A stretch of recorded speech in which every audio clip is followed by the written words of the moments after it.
दोस्तों अगर आप डेटा एंट्री जॉब करने के बारे में सोच रहे हो तो मैं आपको बताऊं कि आपने बिल्कुल सही वीडियो पे क्लिक किया है, क्योंकि इस वीडियो में मैं आपको बताने वाला हूं डेटा एंट्री जॉब के बारे में। आपके मन में ढेर सारे सवाल हो सकते हैं डेटा एंट्री जॉब के बारे में कि भाई डेटा एंट्री जॉब के लिए हमें कौन कौन से स्किल की जरूरत होती है, वो स्किल हम कहाँ से सीख सकते हैं, डेटा एंट्री जॉब ऑफलाइन होता है या ऑनलाइन भी कर सकते हैं, पार्ट टाइम होता है या फुल टाइम होता है, और सबसे इंपॉर्टेंट सवाल, क्या डेटा एंट्री जॉब में पैसे भी मिलते हैं, मतलब सैलरी मिलती है या फिर कितनी सैलरी मिलती है तो भी। तो ये सारे सवालों का जवाब एक ही वीडियो में मैं आपको देने वाला हूं, और खाली सवालों को जवाब नहीं देने वाला हूं, मैं आपको स्किल भी डिटेल में पढ़ाने वाला हूं जो डेटा एंट्री जॉब के लिए रिक्वायर्ड होता है।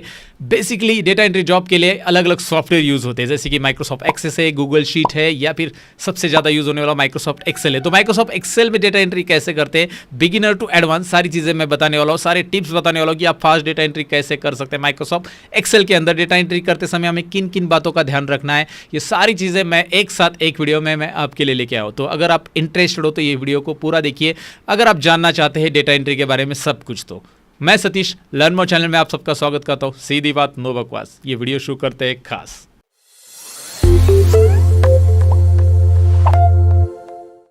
तो डेटा एंट्री जॉब के बारे में सबसे पहले मैं आपको बताऊं कि डेटा एंट्री जॉब करना मतलब किसी भी हार्ड कॉपी को सॉफ्ट कॉपी में कन्वर्ट करना, यानी कि आपके पास इस तरह की फाइलें मिलेगी आपको डेटा एंट्री ऑफलाइन जॉब में दरअसल ऐसी बड़ी बड़ी फाइलें मिलती है जिसमें बहुत सारे फॉर्म्स रहते हैं। जैसे एग्जांपल के लिए मैं यहाँ पे एक फॉर्म दिखा रहा हूँ, इस फॉर्म में जो डेटा है वो आपको कंप्यूटर में एंटर करना है, यानी कि ये हार्ड कॉपी है, ये प्रिंटेड कॉपी है, इसे हार्ड कॉपी बोला जाता है। हार्ड कॉपी को हमें सॉफ्ट कॉपी में कन्वर्ट करना है, यानी कंप्यूटर में एंटर करना है। वो आपका माइक्रोसॉफ्ट एक्सेल हो सकता है, गूगल शीट हो सकता है, या फिर माइक्रोसॉफ्ट एक्सेस हो सकता है। ऐसे कोई भी सॉफ्टवेयर में यहाँ पे आपको क्या करना पड़ता है, हार्ड कॉपी को सॉफ्ट कॉपी में कन्वर्ट करना पड़ता है। तो ये डेटा कैसे इंटर किया जाता है, इसे इंटर करते समय किन किन बातों का ध्यान रखना है वो भी मैं आपको बताऊंगा। फास्ट कैसे इंटर करेंगे, इतने सारे फॉर्म्स आपको अगर इंटर करने हैं तो आप अपना स्पीड कैसे बढ़ाओगे डेटा एंट्री करते समय, सारे टिप्स एंड ट्रिक्स मैं आपको बताने वाला हूँ। ये तो हो गया ऑफलाइन डेटा एंट्री, यानी कि आपके पास ढेर सारी फाइलें पड़ी है और उस फाइलों में जो फॉर्म है उनका डेटा आपको क्या करना है, कंप्यूटर में ऐड कर देना है, कंप्यूटर में फीड कर देना है। ये तो आपको ऑफलाइन जॉब के लिए होता है, वो टास्क तो मैं आगे बताने वाला हूँ कि भाई ये फॉर्म का एंट्री कैसे करते हैं। लेकिन ऑनलाइन जॉब में क्या होता है, online data entry part time job भी मिलते हैं जहाँ पे आपको हावरली बेसिस अर्निंग होता है। एज अ फ्रीलांसर आप यहाँ पे ये जॉब ले सकते हैं। उसके लिए दो वेबसाइट है, एक freelancer.in और दूसरी है अपवर्क। तो अपवर्क और freelancer.in दोनों की लिंक मैंने डिस्क्रिप्शन में दी। लेकिन इस वेबसाइट पे कैसे काम किया जाता है प्रैक्टिकली, इसके लिए मैं सेपरेट वीडियो बनाने वाला हूँ कि भाई इन वेबसाइट पे हम रजिस्टर कैसे करते हैं, अपना प्रोफाइल कैसे ऐड करते हैं, और प्रोफाइल में कौन से कीवर्ड ऐड करने हैं जिसकी मदद से आपको सामने से जॉब आ सकते हैं। जो अलग अलग एम्प्लॉयर है वो आपको कैसे हायर करेंगे वहां पे, वो मैं आपको बताने वाला हूँ फ्रीलांसर और अपवर्क के बारे में। तो उसका वीडियो जल्दी लर्न मोर चैनल पे आ जाएगा। लेकिन फिलहाल ये है कि इस वीडियो में हम पहले एक्सेल का स्किल सीख लेते हैं, क्योंकि स्किल सीखना बहुत इंपॉर्टेंट होता है डेटा एंट्री जॉब के लिए। किसी भी जॉब के लिए बेसिकली आपके पास स्किल होना चाहिए, और एक्सेल का कुछ ऐसा स्किल होना चाहिए कि एक्सेल में डेटा एंट्री कैसे करते हो। तो बिगिनर से एक्सेल स्टार्ट कैसे करना है, उसमें कॉलम रोज वगैरह क्या होते हैं, कैसे हम कॉलम की साइज एडजस्ट करेंगे, कैसे हम फॉर्मेट करेंगे डेटा को, ऐसी सारी चीज़ें मैं एक साथ यहाँ पे प्रैक्टिकली कंप्यूटर स्क्रीन पे करके दिखाने वाला हूँ, जो आपके लिए बहुत ही इंपॉर्टेंट रहेगी सीखने के लिए। कल जाकर आप अगर ऑफलाइन जॉब करना चाहते हैं, ऐसा डेटा एंटर करना चाहते हैं बड़े बड़े फाइलों का, जिससे आपको एक मंथली पैकेज सैलरी मिले। जी हाँ, अगर आप ऑफलाइन डेटा एंट्री का जॉब करते हैं तो वो ज़्यादातर जॉब फुल टाइम रहते हैं और आपको मंथली पैकेज लगभग 15 से 20 हज़ार का मिल सकता है अगर आपको अच्छी तरह से डेटा एंट्री करना आता है तो। और अगर आप डेटा एंट्री का जॉब पार्ट टाइम करना चाहते हैं तो part time data entry job online available रहते हैं, जिसके बारे में मैंने कहा अपवर्क और freelancer.in इन वेबसाइट के जरिए आप कर सकते हैं। लेकिन उसके लिए अलग सा वीडियो मैं बना रहा हूँ। और ऑफलाइन डेटा एंट्री जॉब के लिए तो भाई उसके लिए आपको ये नॉलेज तो लेना पड़ेगा, और इस वीडियो को एंड तक जरूर देखना पड़ेगा। इस वीडियो को बनाने के लिए मैंने थोड़ी सी मेहनत ली है, तो थोड़ा सा पहले ही मैं बता दूं कि इस वीडियो को लाइक, शेयर और कमेंट जरूर कर देना। हक से लाइक मांग रहा हूँ दोस्तों, तो जरूर कीजिएगा। तो चलिए फिलहाल टाइम पास नहीं करते हैं, कंप्यूटर स्क्रीन पे बढ़ते हैं और कैसे एक्सेल स्टार्ट करते हैं और एक्सेल में कैसे डेटा एंट्री करते हैं ये प्रैक्टिकली सीख लेते हैं। तो चलिए दोस्तों, यहाँ पे आ चुका हूँ मैं मेरे डेस्कटॉप के ऊपर, और आपको दिखाता हूँ यहाँ पे मैंने स्कैन करके रखी है। जो हार्ड कॉपी मैंने इंट्रो पार्ट में आपको दिखाई थी वो मैंने यहाँ पे मेरे कंप्यूटर में स्कैन करके रखी है, और इस हार्ड कॉपी का मुझे बनाना है सॉफ्ट कॉपी, यानी एक्सेल में मुझे एंट्री करना है ये डेटा का, राइट। तो इस डेटा को एंट्री करने के लिए एक्सेल में क्या क्या चीज़ों की जरूरत होती है, एक्सेल में रोज कॉलम क्या होता है, ये सारी चीज़ें पहले समझनी है, और एक्सेल कैसे स्टार्ट करना है ये भी पहले समझना है। तो सबसे पहले करना क्या है, यहाँ पे आपको बॉटम लेफ्ट कॉर्नर में टाइप हियर टू सर्च करके ऑप्शन दिखाई दे रहा है, इसमें कर्सर रखिए और यहाँ पे एक्सेल टाइप कर दीजिए। जैसे आप यहाँ पे एक्सेल टाइप करोगे ऊपर दिखाई दे रहा है एक्सेल आ जाएगा, आपका जो भी वर्जन है उसका नाम आ जाएगा सामने, 2007, 2010, 13 जो भी है। तो अभी एक्सेल पे जैसे आप क्लिक करोगे यहाँ पे आपके सामने कुछ इंटरफेस इस तरह से दिखाई दे रहा है। ये है एक्सेल का वेलकम स्क्रीन दोस्तों, और इसमें है क्या बेसिकली, इसमें आपको दिखाई देगा ब्लैंक वर्कबुक और कुछ एक्सेल के रेडीमेड टेम्पलेट। टेम्पलेट्स, यानी कि इसमें से रेडीमेड फाइल आप उठाना चाहते हो तो आप ले सकते हैं, लेकिन हम ब्लैंक वर्कबुक में काम करने वाले हैं। ये वाले वर्कबुक में यहाँ पे दिखाई दे रहा है फोकस, देखिए। ओके, और यहाँ पे नीचे रिसेंट डॉक्यूमेंट है जो मैंने एक्सेल में काम किया है, इसके पहले जो फाइल्स मैंने बनाई है वो यहाँ पे दिखाई देगी, रिसेंट एक्सेल वर्कबुक्स। ओके, यहाँ पे आपको दिखाई दे रहा है न्यू ओपन ऑप्शंस भी है। फिलहाल इनसे हमें काम नहीं, क्योंकि हमारे पास न्यू में डायरेक्टली ब्लैंक वर्कबुक सामने मिल रहा है, तो मैं इस पर क्लिक करता हूँ और ब्लैंक वर्कबुक स्टार्ट कर देता हूँ। अब एक्सेल का नॉलेज होना इसके लिए बहुत ज़रूरी है। तो अब मैं एक्सेल पहले डिटेल में बताना चाहूँगा। जो लोग बिगिनर्स एक्सेल के लिए डेटा एंट्री में पहली बार आए, डोंट वरी, मैं आपको डेटा एंट्री की एबीसीडी यानी एक्सेल की एबीसीडी भी बताने वाला हूँ। एक्सेल में कॉलम, रोज, सेल्स, एवरीथिंग पे आर गोइंग टू कवर। तो सबसे पहले मैं आपको बताऊं कि भाई एक्सेल की जो स्क्रीन दिखाई दे रही है, इसमें सबसे आपके सामने जो दिखाई दे रहा है ना, ये टेबल जैसे आपको ये बॉक्स दिखाई दे रहा है, ये टेबल नहीं, बेसिकली इसे शीट कहा जाता है। और शीट का नाम नीचे आपको बॉटम में दिखाई देगा, इस शीट का नाम है शीट 1।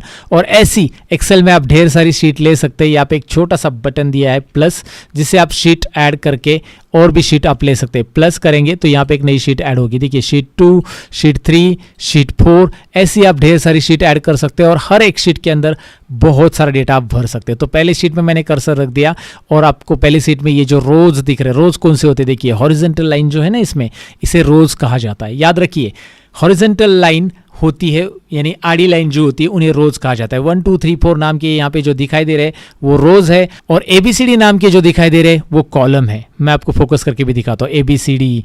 तो आपका कहना होगा यार ये जेड तक खत्म होता होगा, नहीं, ये जेड तक नहीं खत्म हो रहा है। अगर आप कॉलम को देखेंगे, राइट एरो कीबोर्ड पे आप प्रेस करते जाएंगे तो ये आपका जो सिलेक्शन है राइट साइड में चलते जाएगा और आपको जेड के बाद भी कॉलम मिलेंगे। जैसे आपको दिखाई दे रहा है A B A C A D, समझे, एडी मतलब कॉलम का नाम ले रहा हूं मैं, किसी को बोल नहीं रहा हूं।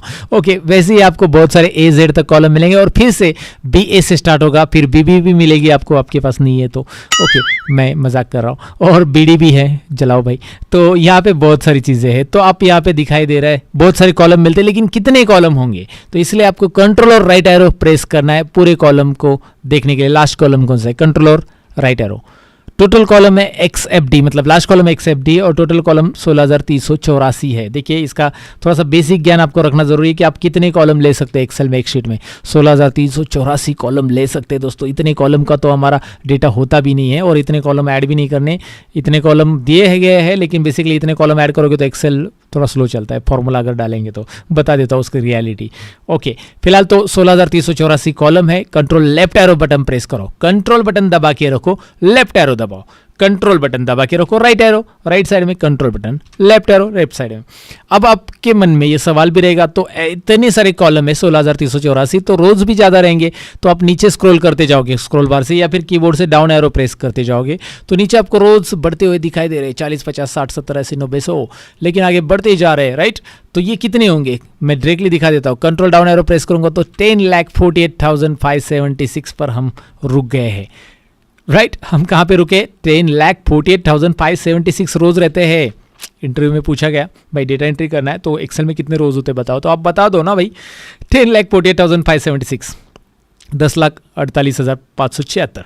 Okay, so control up arrow, control down arrow. Last row पे जाने के लिए तरीका यहाँ पे याद रखो, control up down up down up down, right. वो 3 डेट का अप डाउन नहीं कर रहा हूँ मैं कंट्रोल अप डाउन याद रखिए, एरो की बात कर रहा हूं मैं। ओके, तो यहाँ पे कंट्रोल राइट लेफ्ट और अप डाउन से आप लास्ट रो और फर्स्ट कॉलम और लास्ट कॉलम में मूव कर सकते अपने आप को, अपने कर्सर को, पोजीशन को।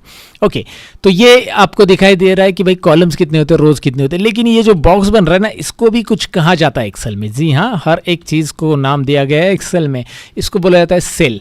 याद रखिए इस बॉक्स को सेल। ये जो दिखाई दे रहा है कॉलम और रो के इंटरसेक्शन से बना हुआ बॉक्स, उसे बोला जाता है सेल। ये कॉलम C है, ये कॉलम 3 है, तो ये C3 सेल है। तो intersection of rows and column is known as, अगर आपको पूछा गया कि भाई क्या बोलते हैं intersection of rows and column, इसे सेल बोला जाता है। और इस सेल का एड्रेस भी होता है, और एड्रेस किस तरह से होता है, C कॉलम रो नंबर 3 यानी कि C3, ये हो गया D3, राइट, ये हो गया B2, ये हो गया B3, इस तरह से ये हो गया G2, G column row number 2 G2, समझे क्या, G2 G2 नाम किसी और का हो सकता है, लेकिन यहाँ पे G2 कॉलम देख लिए, G2 सेल देखिए। बेसिकली ये सेल का एड्रेस इसे कहा जाता है, सेल का नाम इसे कहा जाता है। तो ये D4 सेल है, ये मुझे यहाँ पे पता चल रहा है D कॉलम और 4 नंबर रो का इंटरसेक्शन है, एक दूसरे को दोनों छेड़ रहे या दोनों को इंटरसेक्ट कर रहे, छेड़ना ही शायद उसका हिंदी में मीनिंग रहेगा, बट ये एक दूसरे के साथ क्रॉस जा रहे, तो इसे इस बॉक्स को हम बोलेंगे D4 और यहाँ पे उसका नाम दिखाई देता है नेम बॉक्स में। ये है नेम बॉक्स, एक्सेल में याद रखना है, इसे नेम बॉक्स कहा जाता है, ये आगे चलकर यूज होता है आपको। नेम बॉक्स ये दिख रहा है ना D4 जहाँ पे लिखा गया है नेम बॉक्स, और उसी के सामने यहाँ पे आपको कुछ दिखाई दे रहा है एपेक्स जैसा, ये दिख रहा है ना क्रॉस टिक और एपेक्स, ये जो एम्प्टी दिखाई दे रहा है, ये पूरा का पूरा लाइन यहाँ पे, ये बहुत ही इंपॉर्टेंट लाइन है दोस्तों, इसे बोला जाता है फॉर्मूला बार। क्या बोला जाता है इसे? Formula bar. याद रखिए, बस इसका नाम याद रखिए, फॉर्मूला बार, ये नेम बॉक्स, ये कॉलम हेडिंग्स, ये रोज हेडिंग्स और ये सेल, और ये सेल का एड्रेस यहाँ पे आ रहा है C4, ये भी मैंने आपको बता दिया। यहाँ पे कितनी शीट्स आपने ली है वो नीचे दिखाई दे रही है। ओके 1 2 3 4। अब शीट को मुझे थोड़ा सा जूम करना है, मतलब ये सेल्स को बड़ा करके देखना है, तो इसे भी आप कर सकते हैं। राइट कॉर्नर में माउस पॉइंटर लेके आ जाओ और यहाँ पे 160% जूमिंग है, आप और बढ़ा दो। देखिए आप यहाँ पे जूमिंग बढ़ा के यहाँ पे सेल की साइज इस तरह से बड़ा कर सकते हैं, दिखाई दे रहा है सेल की साइज, मतलब बेसिकली एक्सेल में जूमिंग, अगर आपको कोई चीज़ जूमिंग लेवल पे देखनी है, आपको छोटे लेवल पे नहीं देखनी, तो यहाँ पे 240 जूमिंग हो गया। आप कम करना चाहते हैं कम भी कर सकते हैं। यहाँ पे देखिए ना बॉटम में प्लस माइनस बटन दिया है, दोनों तरफ प्लस करोगे तो बढ़ोगे, माइनस करोगे तो कम हो जाएगा। Right, got it. तो वो बताने की जरूरत नहीं, ज़्यादा डिटेल में समझ गए आप। तो जूमिंग कम करना, लेकिन हर एक शीट के लिए अलग अलग जूमिंग आता है। शीट 2 में देखिए जूमिंग कम है क्योंकि वहाँ पे नहीं बढ़ाया, शीट 1 में जूमिंग बढ़ाया हमने। तो ये शीट पता चला आपको, रोज कॉलम, फॉर्मूला बार और नेम बॉक्स क्या है पता चला। उसके ऊपर जो दिखाई दे रहा है ये रिबन है, बेसिकली सभी सॉफ्टवेयर में होता है, इसे रिबन कहा जाता है। लेकिन ये रिबन, ये होम टैब का रिबन डिस्प्ले, होम टैब के ऑप्शन डिस्प्ले कर रहा है, वो इंसर्ट टैब के भी ऑप्शन डिस्प्ले करता है। अगर आप इंसर्ट पे क्लिक करोगे तो इंसर्ट टैब के ऑप्शंस आपको यहाँ पे दिखाई देंगे। अगर आप पेज लेआउट पे क्लिक करेंगे तो पेज लेआउट के ऑप्शंस आपको यहाँ पे दिखाई देंगे। Home, insert, page layout, formulas, ये सब टैब है, और हर एक टैब के लिए यहाँ पे रिबन में ऑप्शंस दिए गए होते हैं दोस्तों। राइट, कई बार ये रिबन गायब होता है, मतलब डबल क्लिक करो फॉर्मूलाज टैब पे या कोई भी टैब पे तो वो रिबन यहाँ से गायब है। राइट, अब उस रिबन को लाएंगे कैसे? अगर आप सिंगल क्लिक करते हो तो भी आ जाता है, लेकिन आप फिर से एक्सेल पे क्लिक करोगे तो वो गायब हो जाता है। तो आपको कोई भी टैब पे डबल क्लिक कर लेना है, याद रखिए, या कंट्रोल F1 उसकी शॉर्टकट की है। कंट्रोल F1 से ये रिबन यहाँ पे आ गया, कंट्रोल F1 कीबोर्ड से आप प्रेस करोगे तो आ जाएगा। फॉर्मूलाज पे डबल क्लिक करो, दोबारा आ जाएगा। तो चलिए, बेसिकली आपको यहाँ पे जानकारी हो गई एक्सेल कि रोज कॉलम सेल्स किसे बोला जाता है। अब बारी है कि भाई एक्सेल में डेटा टाइप कैसे करते हैं, क्योंकि वही तो हम सीखने वाले हैं दोस्तों। तो अब बढ़ते हैं हार्ड कॉपी को सॉफ्ट कॉपी कैसे बनाते हैं, और फिर उस सॉफ्ट कॉपी में डेटा टाइप करने टिप्स एंड ट्रिक्स भी सीखते हैं। तो अब मैं क्या करता हूँ, यहाँ पे मैंने वो हार्ड कॉपी ओपन कर ली, स्कैन करके रखी है, मैंने आपको पहले ही बताया है, और थोड़ा सा जूम भी कर देता हूँ, स्क्रॉल करके आगे तक जूम कर रहा हूं मैं। यहाँ पे सबसे पहले हमें क्या दिया गया है, डेट ऑफ एडमिशन, ये पहला कॉलम है, और उसके पहले फॉर्म नंबर भी है, तो हम सीरियल नंबर इसे कंसीडर करेंगे। सीरियल नंबर पहले लेंगे, उसके बाद हम लेंगे डेट ऑफ एडमिशन, या फॉर्म नंबर लिया तो भी चलेगा, तो आप उसे ले सकते हैं, या स्टूडेंट आईडी भी ले सकते हैं सीरियल नंबर को। तो हमें सीरियल नंबर लेना है, फिर date of admission, name, mailing address, contact, date of birth, इस तरह के फील्ड हमें दिखाई दे रही है। फील्ड है यानी कि कॉलम हेडिंग्स है हमारी, याद रखिए, दीज आर द फील्ड, ये फील्ड है, और ये फील्ड के अंदर का डेटा है। और ये एक ही फॉर्म नहीं हो सकता, हमारे पास बहुत सारे फॉर्म हो सकते हैं, तो हमें एक बार फील्ड तैयार करनी पड़ेंगे, यानी कि कॉलम की हेडिंग हमें टाइप करनी पड़ेगी। तो सबसे पहले अभी इस कॉलम में A1 सेल में मैंने कर्सर रख दिया और मैं टाइप कर रहा हूँ सीरियल नंबर। देखिए मैंने सीरियल स्पेस नंबर टाइप किया, और टाइप करने के बाद मुझे राइट साइड में जाना है। देखिए B1 कॉलम में जाना है, A1 से मुझे B1 में जाना है, तो मैं यहाँ पे राइट एरो प्रेस करूंगा, या फिर आप टैब बटन प्रेस कर सकते हैं। क्या प्रेस कर सकते हैं? टैब।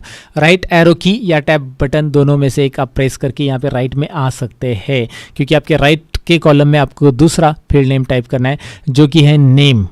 दूसरा फील्ड नेम क्या है? नेम। तो हमने यहाँ पे नेम टाइप किया, राइट एरो, राइट। उसके बाद हमें टाइप करना है mailing address, mailing address, mailing address, या टैप कर लो, राइट एरो करो या टैप कर लो। देखिए मेलिंग एड्रेस मैंने टाइप किया और मैं आगे आ गया, लेकिन यहाँ पे मेलिंग एड्रेस जो मैंने टाइप किया, ज़रा ध्यान से देखिए, यहाँ पे एक दिक्कत हो गई कि भाई C कॉलम की साइज़ जो है छोटी है, और टेक्स्ट जो उसके अंदर लिखा गया वो बड़ा है। तो हम ऐसे में क्या करेंगे, C और D के बीच में हमारा माउस पॉइंटर लेके आएंगे, और वहाँ पे देखिए जैसे मैं माउस पॉइंटर C और D के बीच में लेके आ रहा हूँ, वहाँ पे एक आपको एरो दिखाई दे रहा है ना, बोथ साइड एरो दिखाई दे रहा है उसमें। तो आप इस एरो पे जैसे ही माउस पॉइंटर यहाँ पे आता है डबल क्लिक कीजिए, डबल क्लिक कीजिए या फिर क्लिक एंड ड्रैग कीजिए। अब क्लिक एंड ड्रैग और डबल क्लिक में क्या फर्क है? क्लिक एंड ड्रैग मतलब माउस का लेफ्ट बटन दबा के रखना है इसी पॉइंट पे और खींचना है, आपको जितना बड़ा करना है उतना आप बड़ा कर सकते हैं।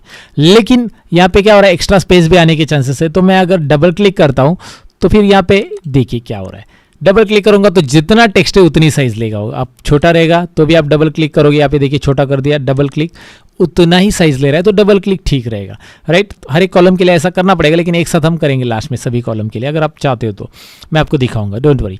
अब नेक्स्ट कॉलम है हमारे पास कॉन्टैक्ट, उसके बाद डेट ऑफ बर्थ। तो मैं यहाँ पे कॉन्टैक्ट लिखूंगा, उसके बाद मैं लिखूंगा डेट ऑफ बर्थ। ये कॉलम का डेटा मैं लिख रहा हूँ और मैं राइट एरो प्रेस कर रहा हूँ यहाँ पे, या फिर आप टैब बटन प्रेस कर सकते हैं। उसके बाद qualification, course, batch and time, duration. So qualification यहाँ पे मैं टाइप करूंगा टैब कोर्स, मैं फटाफट टाइप कर लेता हूँ अभी। तो यहाँ पे जितने भी कॉलम है वो मैंने टाइप कर लिए, दिखाई दे रहा है आपको। पूरे के पूरे फील्ड नेम मैंने यहाँ पे ले लिए जितने मुझे रिक्वायर्ड है, डेट ऑफ एडमिशन, नेम वगैरह, ड्यूरेशन तक। अब यहाँ पे कई सारे कॉलम में आपको दिखाई दे रहा है कि टेक्स्ट नहीं फिट हो रहा है, तो आप सभी कॉलम को एक साथ सेलेक्ट कीजिए। कैसे? आई कॉलम पे माउस पॉइंटर रखना है आपको, यहाँ पे माउस पॉइंटर रख के क्लिक एंड ड्रैग करना है, लेफ्ट बटन पकड़ के रखो, लेफ्ट बटन दबा के रखो यहाँ पे आई कॉलम से और डायरेक्टली ए तक ड्रैग करो, या फिर ए पे दबा के रखो और आई तक लेके आ जाओ। पूरे कॉलम सेलेक्ट हो गए सभी की सभी। आप कहीं पे भी कोई भी कॉलम के जॉइंट पे कर्सर लेके आइए, मतलब डी ई के जॉइंट में या ई एफ के जॉइंट में कर्सर लेके आइए और जो एरो आ रहा है ना उसके ऊपर डबल क्लिक कीजिए। एक ही बार में आपका काम हो गया, सभी कॉलम की साइज एडजस्ट हो गई, है ना इंटरेस्टिंग। तो आपको ये पता चला कि भाई अगर कॉलम की साइज एक साथ एडजस्ट करनी तो हम बाद में भी कर सकते हैं और वो ऑटोमेटिक लेगा। अगर एक बार डबल क्लिक करते हैं तो जितना टेक्स्ट है उस कॉलम में उतना वो साइज लेगा।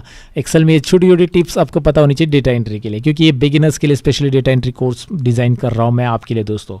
सो अब हम करेंगे क्या, यहाँ पे सीरियल नंबर मुझे एंटर करना है जो कि 1 2 3 4 रहेगा और 100 स्टूडेंट मेरे पास है, तो मुझे 100 नंबर लिखने हैं। आगे चलकर और भी नंबर ऐड करने हैं, तो मैं 1 2 3 ऐसे टाइप नहीं करूंगा, एक्सेल की ट्रिक्स आजमाऊंगा। वो एक्सेल में होता है फिल हैंडल भाई।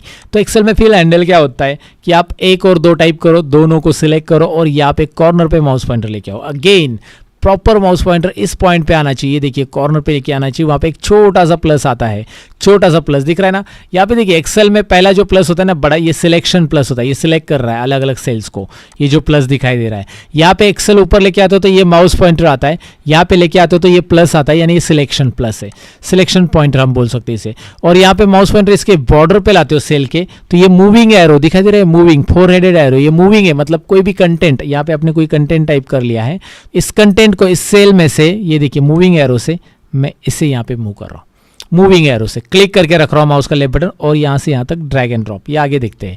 फिलहाल 1 और 2 टाइप किया मैंने और ये वाले कॉर्नर पे लेके आ रहा हूँ जिससे फिल हैंडल वाला आपको ऑप्शन दिखाई दे रहा है और इससे आप ड्रैग करोगे, ये देखिए वाओ ग्रेट। आपको टाइप करने की जरूरत नहीं है दोस्तों। तो आपको करना क्या है, बस 1 और 2 सिलेक्ट करो और खींचते जाओ, खींचते जाओ, खींचते जाओ। खींचने में तो आप एक्सपर्ट होंगे ही, मैं माउस पॉइंटर ड्रैग करके खींचने की बात कर रहा हूँ दोस्तों। वैसे तो यहाँ पे आप दिखाई दे रहा है 182 तक मैंने खींचा। आप जितना खींचोगे आपको उतना मिलेगा, क्या नंबर्स, ओके। तो यहाँ पे याद रखना है ये कैसे करना है, सिंपल तरीका है, बस आपको 1 और 2 टाइप करके ड्रैग करना। अच्छा अगर आपको लगता है कि यार मुझे 1 ही टाइप करना है तो 1 टाइप करो, नो प्रॉब्लम, लेकिन 1 को पकड़ के खींचोगे तो ऐसा होगा। और 1 और 2 टाइप आपने किया है लेकिन आपने खाली 2 को पकड़ के खींचा है तो 2 2 2 2 2 2 2 आएगा। तो 2 2 2 नहीं लाना है तो हम दोनों को पकड़ेंगे और खींचेंगे, या फिर आप 1 को ही पकड़ के खींच सकते हैं लेकिन 1 को सिलेक्ट रखिए, कंट्रोल बटन होल्ड कीजिए, होल्ड यानी प्रेस करके रखना है। जब मैं होल्ड बोलता हूं तो यहाँ पे माउस पॉइंटर लाना है और कंट्रोल बटन प्रेस करोगे तो आपको और इस प्लस के ऊपर एक प्लस और दिखाई देगा। अगर रिकॉर्डिंग में आप देख पा रहे होंगे तो इस प्लस के ऊपर और एक प्लस आएगा एक्सेल में। जब आप काम करोगे यहाँ पे प्लस रखोगे कॉर्नर पे, कंट्रोल बटन प्रेस करके ड्रैग करोगे तो आपको सीरियल नंबर मिलेगा। कंट्रोल बटन प्रेस करके ड्रैग करोगे तो आपको एक ही नंबर से सीरियल नंबर मिलते जाएगा। ये फिल हैंडल का जादू है दोस्तों एक्सेल में, और एक्सेल बहुत सारी जादू और भी करता है, धीरे धीरे पता चल जाएंगे। अभी फिलहाल तो यहाँ पे देखो नेम टाइप करना है तो आ जाते हैं एक्सेल में जिग्नेश शैलेश म्हात्रे, तो यहाँ पे नाम टाइप कर लेते हैं। चलो टाइप करके हम नेक्स्ट में आएंगे और Jignesh Shailesh Mhatre MHATRE something like that. अब मैं यहाँ पे सारे नंबर नहीं टाइप करता हूँ, बस मैंने आपको दिखाया एग्जांपल के लिए। अब यहाँ पे देखिए फिर से यहाँ पे दिक्कत हो रही है तो आप यहाँ पे डबल क्लिक कर सकते हैं, राइट। ऑटोमेटिकली एडजस्ट हो रहा है कॉलम की साइज। ओके, मेलिंग एड्रेस में क्या दिया गया है, रूम नंबर दिया है एंड सो रूम नंबर, अभी ये टाइपिंग तो आपको आता ही होगा कि भाई डॉट कहाँ पे ढूंढना है, आप क्या करना है, रूम नंबर 402 102 जो भी है आप यहाँ पे लिख सकते हैं पूरा का पूरा। मैं डायरेक्टली लिख रहा हूँ अभी शॉर्ट में एड्रेस, इतना पूरा नहीं ले रहा हूँ। ओके, सो आपको एग्जांपल के लिए बता रहा हूँ। तो आपने टाइप किया और आपने यहाँ पे एंटर करो तो नीचे आ जाएगा कर्सर, टैप करेंगे तो राइट में कर्सर चला जाएगा, याद रखिए टैब राइट में कर्सर। यहाँ पे डबल क्लिक करके आप इसकी साइज़ भी बढ़ा सकते हैं। कॉन्टैक्ट नंबर जो वहाँ पे दिया है वो आप टाइप कर सकते हैं। मैं एग्जाम्पल के लिए यहाँ पे टाइप कर रहा हूँ 1 2 3 4 5 6 7 8 9। ओके, इस तरह से कॉन्टैक्ट नंबर मैंने लिया और यहाँ पे डेट ऑफ बर्थ में टाइप कर रहा हूँ। सपोज डेट ऑफ बर्थ वहाँ पे दिया है 25/3, तो मैं टाइप कर रहा हूँ 25/3 1998 जो भी है उनका टाइप कर दो। क्वालिफिकेशन उनका मैं ले रहा हूँ एग्जाम्पल के लिए HSC, वहाँ पे जो भी आप ले सकते हैं। कोर्स कौन सा ले रहे हैं, हमारे पास वो DCA ले रहे हैं। बैच टाइमिंग उनका है 8 से 10 बजे तक का है। और अब मैं यहाँ पे ड्यूरेशन लिख रहा हूँ 1 ईयर और मैं करूँगा यहाँ पे क्या प्रेस करना है मुझे, अभी टैब प्रेस करूँगा तो नहीं होगा, फिर मैं यहाँ पे डाउन एरो प्रेस करूँगा और यहाँ पे होम बटन दबा दूंगा। देखिए डाउन एरो बटन दबा के होम बटन, क्या दबाया मैंने, डाउन एरो, क्योंकि वहाँ पे लास्ट कॉलम था वो। ये देखिए मैं दोबारा दिखाता हूँ, यहाँ पे मैं लास्ट कॉलम में था, मैंने डाउन एरो प्रेस किया, मैं नीचे आ गया और होम बटन कीबोर्ड से दबा के मैं स्टार्टिंग में आ चुका हूँ। और फिर मैं यहाँ पे 2 टाइप करूँगा और आगे का डेटा यहाँ पे ऐड करते जाऊँगा।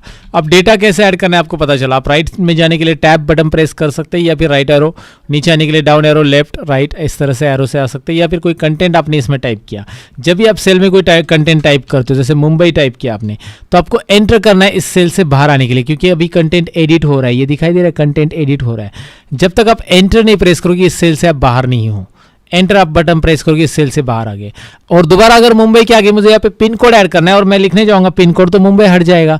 तो मुंबई के आगे मुंबई रहने देना है, लेकिन मुंबई के आगे अगर कुछ ऐड करना है आपको, यहाँ पे इस सेल में एडिट करना है, तो आप F2 बटन प्रेस करोगे। याद रखिए F2, दोबारा देखिए मैं जैसे F2 बटन प्रेस करूंगा एडिट एक्टिव सेल आ जाता है, मतलब सेल है जो सिलेक्टेड वो एक्टिव सेल एडिट होता है। आप इसमें और ऐड कर सकते हैं। याद रखिए कभी भी अगर आपने सेल पे एंटर कर दिया, कर्सर उससे बाहर आ गया, तो आप इस पे दोबारा माउस पॉइंटर लेके डायरेक्टली टाइप नहीं करना है, आपको F2 बटन प्रेस करना है और उसके बाद टाइप करना है, ताकि उस सेल में कर्सर दोबारा आ जाए और आप टाइप कर सके। राइट, अगर कर्सर नहीं आया तो वो पुराना टेक्स्ट इरेज कर देगा और राइट हो जाएगा। राइट, पुराना हट जाएगा और नया आ जाएगा। तो आपको यहाँ पे टाइपिंग का तरीका तो पता चला, कॉलम की साइज कैसे एडजस्ट करनी वो भी आपको आइडिया आ चुका होगा। बेसिकली हमने उस डेटा को यहाँ पे टाइप कर लिया है, लेकिन अभी यहाँ पे क्या है कि और भी डेटा आप ऐड करते जा रहे हो। एग्जाम्पल ले लो कि आपने यहाँ पे ढेर सारे रिकॉर्ड ऐड कर दिए, जैसे 19 रिकॉर्ड ऐड कर दिए। यहाँ पे भी मैं गणेश को लेके ड्रैग करूँगा तो सब जगह गणेश ही आएगा वैसे, यहाँ पे देखिए। लेकिन अब मैं यहाँ पे लिख रहा हूँ तो इस कॉलम में क्या लिखना है मुझे नहीं पता चल रहा है, क्योंकि वो कॉलम की हेडिंग यहाँ पे मेरे से गायब हो गई है। गायब हो गई यानी कि मैं अभी नीचे लिखते जाऊंगा तो आपको उस ऊपर की हेडिंग नहीं दिखाई देगी, और ये एक बहुत बड़ी प्रॉब्लम होती है डेटा एंट्री में। अब ये जो ऑप्शंस मैं यहाँ पे आपको बताने वाला हूँ वो जरा ध्यान से सुनिएगा, वो बहुत ही इंपॉर्टेंट है और मैं इसलिए इसके बारे में डिटेल में बताना चाहूँगा, क्योंकि मैं एक बार इसमें प्रॉब्लम में फंसा था। मेरा पहला जॉब डेटा एंट्री का था दोस्तों। अगर मेरे बारे में ज़्यादा डिटेल में जानना चाहते हो तो मैंने एक वीडियो ऑलरेडी बनाया, मेरी यूट्यूबर बनने की कहानी, इसमें आप देख सकते हैं मेरे बारे में मैंने लर्न मोर चैनल पे ऑलरेडी बताया ये वीडियो के अंदर, तो आप देख लेना, वहाँ पे बताया। फिलहाल मैं आपको बताऊँ कि भाई मेरा पहला जॉब डेटा एंट्री का था और उसमें ये प्रॉब्लम मैंने फेस किया था। ये जो टाइटल है ना वो मुझे नहीं दिखाई दे रहा था जब मैं नीचे टाइप करूँगा तो मैंने 15 दिन वो वहाँ पर जॉब किया था और मैं फ्रस्ट्रेट हो गया था, भाई यार ये क्यों नहीं हो रहा। बाजू वाला भी मुझे नहीं बता रहा था, मेरा कलीग बोलता था कि यार मैनेजर को जाके पूछो, और मैनेजर बहुत खड़ूस था, मैं कैसे पूछूँ मैं सोचता था वहाँ पे। तो उसमें प्रॉब्लम ये थी कि मुझे पता ही नहीं था, मैंने एक्सेल ज़्यादा नहीं सीखा था तभी, मुझे पता ही नहीं था कि इसे हम फ्रीज कर सकते हैं। इसे क्या कर सकते हैं, फ्रीज एक जगह पर रख सकते हैं। जब हम नीचे भी डेटा टाइप करेंगे तो वो हेडिंग हमें परमानेंटली दिखाई दे सकती है। और फिर मैं बहुत परेशान हो गया था, क्योंकि वहाँ पे मुझे एक टेक्स्ट डॉक्यूमेंट की फाइल दी थी और उसमें से डेटा देख देख के टाइप करना था। और एक एंट्री हम टाइप करेंगे ना, ये पूरी ऐसे लंबी चौड़ी बहुत सारे कॉलम्स थे उसमें, वो पूरी एंट्री खत्म होने के बाद 20 पैसे मिलते थे। 20 पैसे, देखिए यार, ओके उस टाइम पर रेट था 2006 की बात है, 2006 की बात है दोस्तों। सो मैं आपको बताऊंगा कि कौन सा ऑप्शन था वो। बेसिकली करना क्या है कि मैं नीचे टाइप करते जाऊंगा तो मुझे वो ऊपर की हेडिंग दिखनी चाहिए, तो आपको कर्सर रखना है 2 नंबर रो में, या फिर आपके एक ही रो में सपोज डेटा है तो आप डायरेक्टली जाएंगे कहाँ पे मैं आपको बता देता हूँ।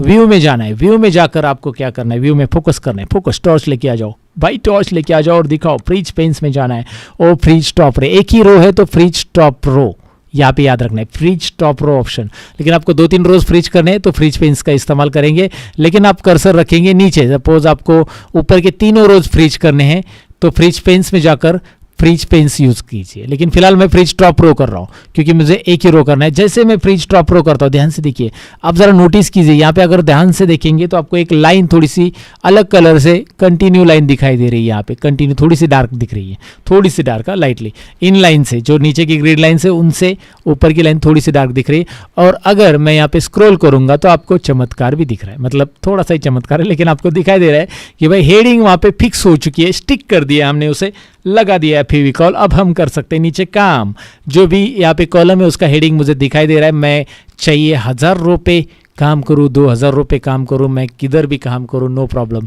और ये फ्रीज पेन मुझे नहीं आता था, इससे मैं परेशान था, लेकिन आप परेशान मत हो क्योंकि आपको मैंने बता दिया है, राइट। और आपको ये पहले कर लेना है जब आप बड़े डेटा पे काम करो, डेटा एंट्री समय। तो ये फ्रीज पेन का ऑप्शन याद रखिए, फर्स्ट रो कैसे लॉक रखना है। यहाँ पे मैं अनफ्रीज करूंगा, अनफ्रीज पेन्स मतलब निकल जाएगा, ये देखिए निकल गया अभी अनफ्रीज पेन्स। अगर मुझे 4 रो लॉक करने तो 5वें नंबर पे कर्सर रखूंगा और फ्रीज पेन्स, और कॉलम के लिए भी आप वैसे ही कर सकते हैं। तो फ्रीज पेन्स में ये देखिए ऊपर के चारों रो स्टिक हो गए हैं क्योंकि मैंने कर्सर 5वें रो पे रखा था।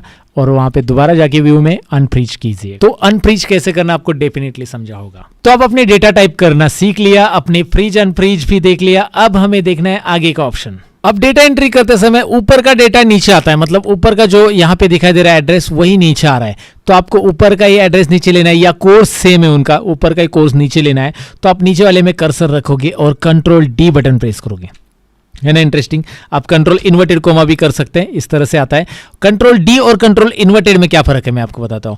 कंट्रोल डी जब आप करते हो तो यहाँ पे डायरेक्टली ऊपर का कंटेंट नीचे आ रहा है, दिखाई दे रहा है ऊपर का कंटेंट यहाँ पे नीचे आ रहा है, और आप यहाँ पे एडिट नहीं कर पाओगे। आपको लगता है कि यार मुझे क्या करना है कि ऊपर का कंटेंट नीचे लेना है मुंबई, लेकिन यहाँ पे पिन कोड बदलना है, 42 की जगह 43 करना है। तो आप कंट्रोल इन्वर्टेड कोमा करो उस टाइम पे, और यहाँ पे देखिए कर्सर उसके साथ में आ रहा है, और आप बैक स्पेस के करके यहाँ पे 42 की जगह 43 कीजिए। देखिए control inverted coma 44, control inverted coma 45, है ना इंटरेस्टिंग। और कंट्रोल डी अगर करते हो तो ऊपर की सेल खाली कॉपी हो जाती है, और फिर आपको F2 करना पड़ेगा, फिर आपको ऐसे एक एक करके चेंज करना पड़ेगा। इससे अच्छा आप कंट्रोल इन्वर्टेड करो, और एक एक नंबर बदलना है तो आप यहाँ से ऐसे बदल सकते हैं। वैसे भी सीरियली है तो आपको ड्रैग करना ही अच्छा रहेगा, क्योंकि ये भी नंबर सीरियली ड्रैग होते जाएंगे। अगर आप इस तरह से ड्रैग करना चाहोगे तो ये दोनों को सिलेक्ट कीजिए और कॉर्नर पे माउस पॉइंटर ला के खींचो, भाई खींचो, आ जाएंगे। अगर सीरियली है तो, और सीरियली नहीं तो भाई आपको खुद से एडिट करना है तो वहाँ पे आपको टाइप करना पड़ेगा। कंट्रोल इन्वर्टेड और कंट्रोल डी ये शॉर्टकट की जरा यूज करके देख लेना दोस्तों, डेटा एंट्री में फास्ट काम करने के लिए यूज हो सकती है आपके लिए।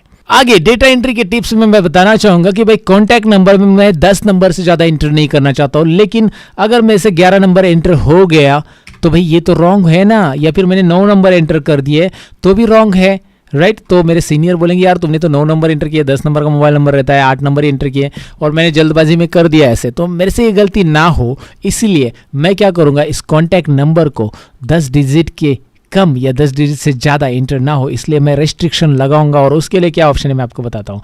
सबसे पहले आपको कॉन्टैक्ट नंबर के कॉलम को सिलेक्ट कर लेना है, सिलेक्ट इस तरह से, मतलब कर्सर इसके ऊपर रखिए। फिर आपको डेटा में जाना है। बेटा कहाँ पे जाना है, मेरे पीछे आ जाओ, डेटा में जाओ। कहाँ पे जाना है, डेटा में, ओके पीछे पीछे आ जाओ। डेटा के अंदर डेटा वैलिडेशन एक ऑप्शन दिखाई दे रहा है, फोकस करके देख लो। डेटा वैलिडेशन में आपको क्लिक करना है, और डेटा वैलिडेशन बहुत इजी ऑप्शन है, डेटा वैलिडेशन पे क्लिक करो, बहुत ही इजी और बहुत ही यूजफुल है। डेटा वैलिडेशन पे क्लिक करते आपके सामने एक डायलॉग बॉक्स आ रहा है, जिसमें एनी वैल्यू की जगह यहाँ पे ऑप्शन आ रहा है, दिखाई दे रहा है अलग अलग ऑप्शन से आपको क्या रखना है। एनी वैल्यू की जगह whole number, decimal, list, date, time, text length, यहाँ पे सारी चीज़ें आप सेट कर सकते हैं। फिलहाल हमें क्या करना है, टेक्स्ट लेंथ सेट करनी है कि भाई इसमें टेक्स्ट या नंबर जो भी रहेगा उसकी लेंथ हमें सेट करनी है। तो हम सेट करेंगे कि बिटवीन क्या रहेगी, बिटवीन मिनिमम कितना रहेगा 10 और मैक्सिमम कितना रहेगा 10। अगर मिनिमम 10 और मैक्सिमम 10 लेंथ है तो डाल दो, यहाँ पे आ जाएगा।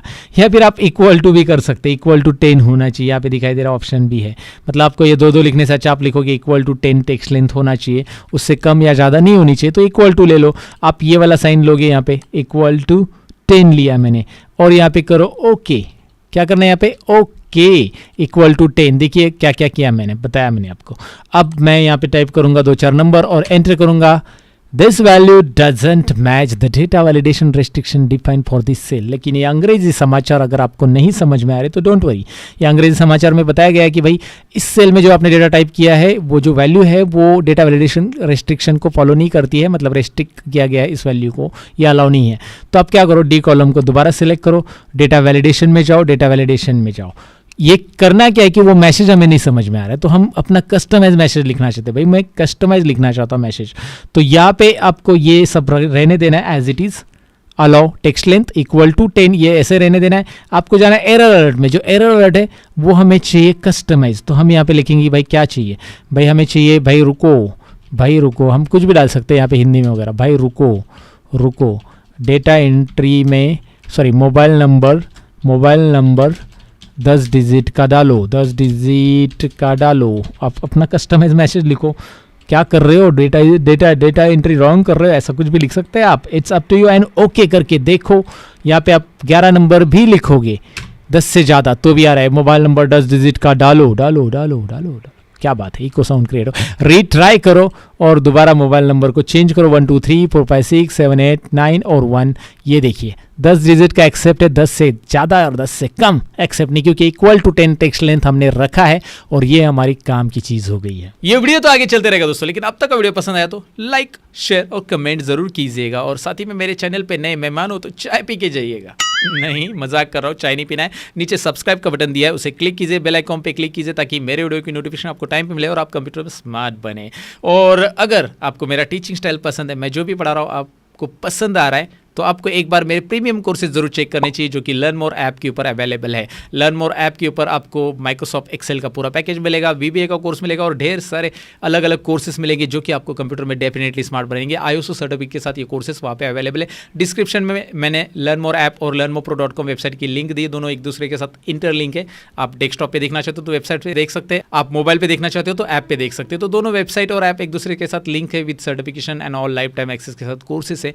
जरूर एक बार उन कोर्सेज को चेक कीजिएगा। अगर आपको लगता है कि भाई मेरी टीचिंग स्टाइल आपको पसंद है, आपको जो भी मैं पढ़ा रहा हूँ वो मज़ा आ रहा है पढ़ने में और समझ में भी आ रहा है, तो आपको एक बार ज़रूर मेरी वेबसाइट को चेक करना चाहिए या ऐप को चेक करना चाहिए। फिलहाल तो आगे बढ़ते हैं टॉपिक की तरफ।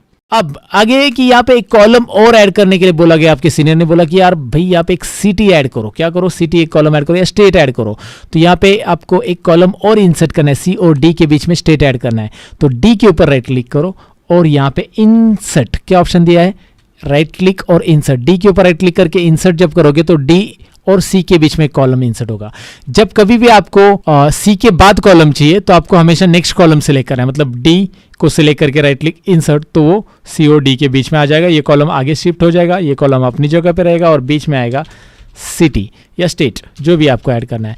तो स्टेट में मुझे यहाँ पे क्या करना है कि भाई बार बार टाइप नहीं करना है। मैं चाहता हूँ महाराष्ट्र टाइप है या फिर 4-5 स्टेट है मेरे पास जो कि मुझे बार बार टाइप नहीं करने हैं। महाराष्ट्र के स्टूडेंट है, गुजरात के है, आंध्र प्रदेश, उत्तर प्रदेश, पंजाब, ऐसे 4-5 स्टेट के स्टूडेंट है। तो यहाँ पे मुझे करना क्या है कि भाई डी कॉलम को मैं सिलेक्ट करूँगा और जाऊँगा कहाँ पे, दोबारा डेटा वैलिडेशन पे जाऊंगा। इसका यूज़ बता रहा हूँ, ये काफ़ी यूज़फुल है डेटा एंट्री वालों के लिए। तो आपको करना क्या है, डेटा वैलिडेशन में जाना है, डेटा वैलिडेशन। मैं करना क्या चाहता हूँ इस डायलॉग बॉक्स में, इस बार मैं क्या करूँगा, सेटिंग्स में दोबारा जाऊँगा। सेटिंग्स सीखनी बहुत इंपॉर्टेंट है भाई, मैं हमेशा सेटिंग बहुत डिटेल में पढ़ाता हूँ क्योंकि सेटिंग आ गई तो सब कुछ है, जिसको सेटिंग नहीं आती उसको कुछ नहीं होता है, राइट। आपको पता है लिस्ट लेना है, सेटिंग में अलाउ में लेना है, लिस्ट मैंने ले लिया। सोर्स में लेना है, भाई सोर्स आपके पास कहीं पे पड़ा है तो ठीक है, कहीं पे पड़ा है मतलब क्या, मेरा कहने का मतलब ये है कि आपके स्टेट नेम कहीं पे लिखे गए हैं आपके एक्सेल में ऑलरेडी, तो उसे आप सिलेक्ट करके यहाँ पे ले सकते हैं या फिर आप टाइप भी कर सकते हैं। तो मैं फिलहाल टाइप करके दिखाता हूँ, फिर आपको लिस्ट बना के भी दिखाता हूँ। महाराष्ट्र कोमा, दूसरा ले रहा हूँ मैं यहाँ पे गुजरात, और ले रहा हूँ मैं यहाँ पे सपोज गोवा, और मैं यहाँ पे ले रहा हूँ सपोज पंजाब। अब ले लो जो भी है, इस तरह से आप जितने भी स्टेट लेना चाहते हैं कोमा करके लेने हैं, कोमा करके सेपरेट करके आपको यहाँ पे स्टेट ऐड करने। मैंने कर दिए, आप ओके करो, आपको भी करना है ओके, मैंने भी किया ओके। और यहाँ पे आपको महाराष्ट्र चाहिए, यहाँ पे देखिए आप डायरेक्टली यहाँ पे ड्रॉप डाउन से सिलेक्ट कर सकते हैं। यहाँ पे ड्रॉप डाउन मिलता है आपको और ये टाइम अगेन सेव करता है आपका डेटा एंट्री का दोस्तों। तो ये डेटा एंट्री का टाइम सेव करने के लिए है ना इंटरेस्टिंग चीज़ दोस्तों, इसे ज़रूर कर लीजिएगा, प्रैक्टिस कर लीजिएगा इसके ऊपर। लेकिन आपका कहना है कि भाई मेरे पास बहुत सारे स्टेट्स है, तो आप उस स्टेट की लिस्ट अलग सी शीट पे रखो, शीट 2 में जाओ, जो भी आपके पास स्टेट लिस्ट यहाँ पे रखो। महाराष्ट्र, मैं एग्जांपल के लिए ले रहा हूँ यहाँ पे 2-4 state. Again I am going to take Punjab, Goa, AP, short में ले रहा हूँ मैं, एपी, यूपी, ओके ये पी यूपी, ओके देन और कौन सा ले सकते हैं यहाँ पे, झारखंड ले लो और बिहार ले लो, ओके देन और भी स्टेट ले सकते हैं आप, सभी ले लो। और यहाँ पे आपके पास महाराष्ट्र, SHTRA, आर रह गया यार, क्या टाइप कर दिया मैंने, ओके सो महाराष्ट्र भी आ गया। तो हमारे महाराष्ट्र का स्पेलिंग मैं गलत लिख रहा हूँ, क्या बात है, अभी सही लिखा। अब मैं ये लिस्ट और भी ऐड करना चाहूँगा आगे चलकर, लेकिन ये लिस्ट वहाँ पे आ जाए तो मैं शीट 1 में कर्सर रखूँगा, इसको दोबारा सेलेक्ट करूँगा। देखिए डेटा वैलिडेशन, डेटा में हम काम कर रहे हैं, अभी भी डेटा वैलिडेशन का थोड़ा सा और यूज़ सीख रहे हैं। सो डेटा वैलिडेशन में जा रहे हैं और लिस्ट में यहाँ पे जो टाइप किया है ये नहीं सिलेक्ट करूँगा मैं, दिखाई दे रहा है ना लिस्ट में, यहाँ पे इसे डिलीट करूँगा और ऐसे ही कर्सर यहाँ पे रहने दो। सोर्स में आप जाओ शीट 2 में और यहाँ पे इसको सिलेक्ट कर लो, कर लिया, ये देखिए ये सिलेक्ट कर लिया, ये बता रहा है कि भाई आपने सिलेक्ट कर लिया है शीट 2 में B2 से B7, चलो ठीक है, ओके कर दो, ओके कर दिया। और आप देखेंगे अब यहाँ पे आपके पास वही ड्रॉप डाउन दोबारा आ चुका है, लेकिन यहाँ पे अभी वो AP UP सब आ चुका है, राइट। अब आप यहाँ पे MAHRA SHTRA टाइप करते हो एक बार, तो नेक्स्ट टाइम MAH टाइप करते ही वो आ जाएगा, G टाइप करते ही GO टाइप करते ही गोवा आ जाएगा, GU टाइप करते ही गुजरात आ जाएगा। ये इंटरेस्टिंग है ना, मतलब आपने एक बार सेल में वो कंटेंट टाइप किए रहेंगे कहीं पे भी ऊपर। हाँ गुजरात अभी नहीं लेगा क्योंकि उधर मैंने गुजरात नहीं लिखा लिस्ट में, तो ये देखिए गुजरात रेस्ट्रिक्ट कर रहा है वो, क्योंकि गुजरात उस लिस्ट में नहीं है। कौन से लिस्ट में नहीं है, शीट 2 में गुजरात नहीं है यहाँ पे। तो यहाँ पे कहीं पे सपोज गुजरात ऐड कर दो, गुजरात ऐड करो और यहाँ पे देखिए अभी गुजरात एक्सेप्ट होगा कि नहीं होगा, होगा क्योंकि उस लिस्ट में डायरेक्टली यहाँ पे रिडायरेक्ट हो रहा है ना, और लिस्ट डायरेक्टली लिंक है, यहाँ पे जो भी आप टाइप करोगे वो यहाँ पे एक्सेप्ट तभी होगा जब वहाँ पे उस लिस्ट में है, तो यहाँ पे ड्रॉप डाउन में वो लिंक है।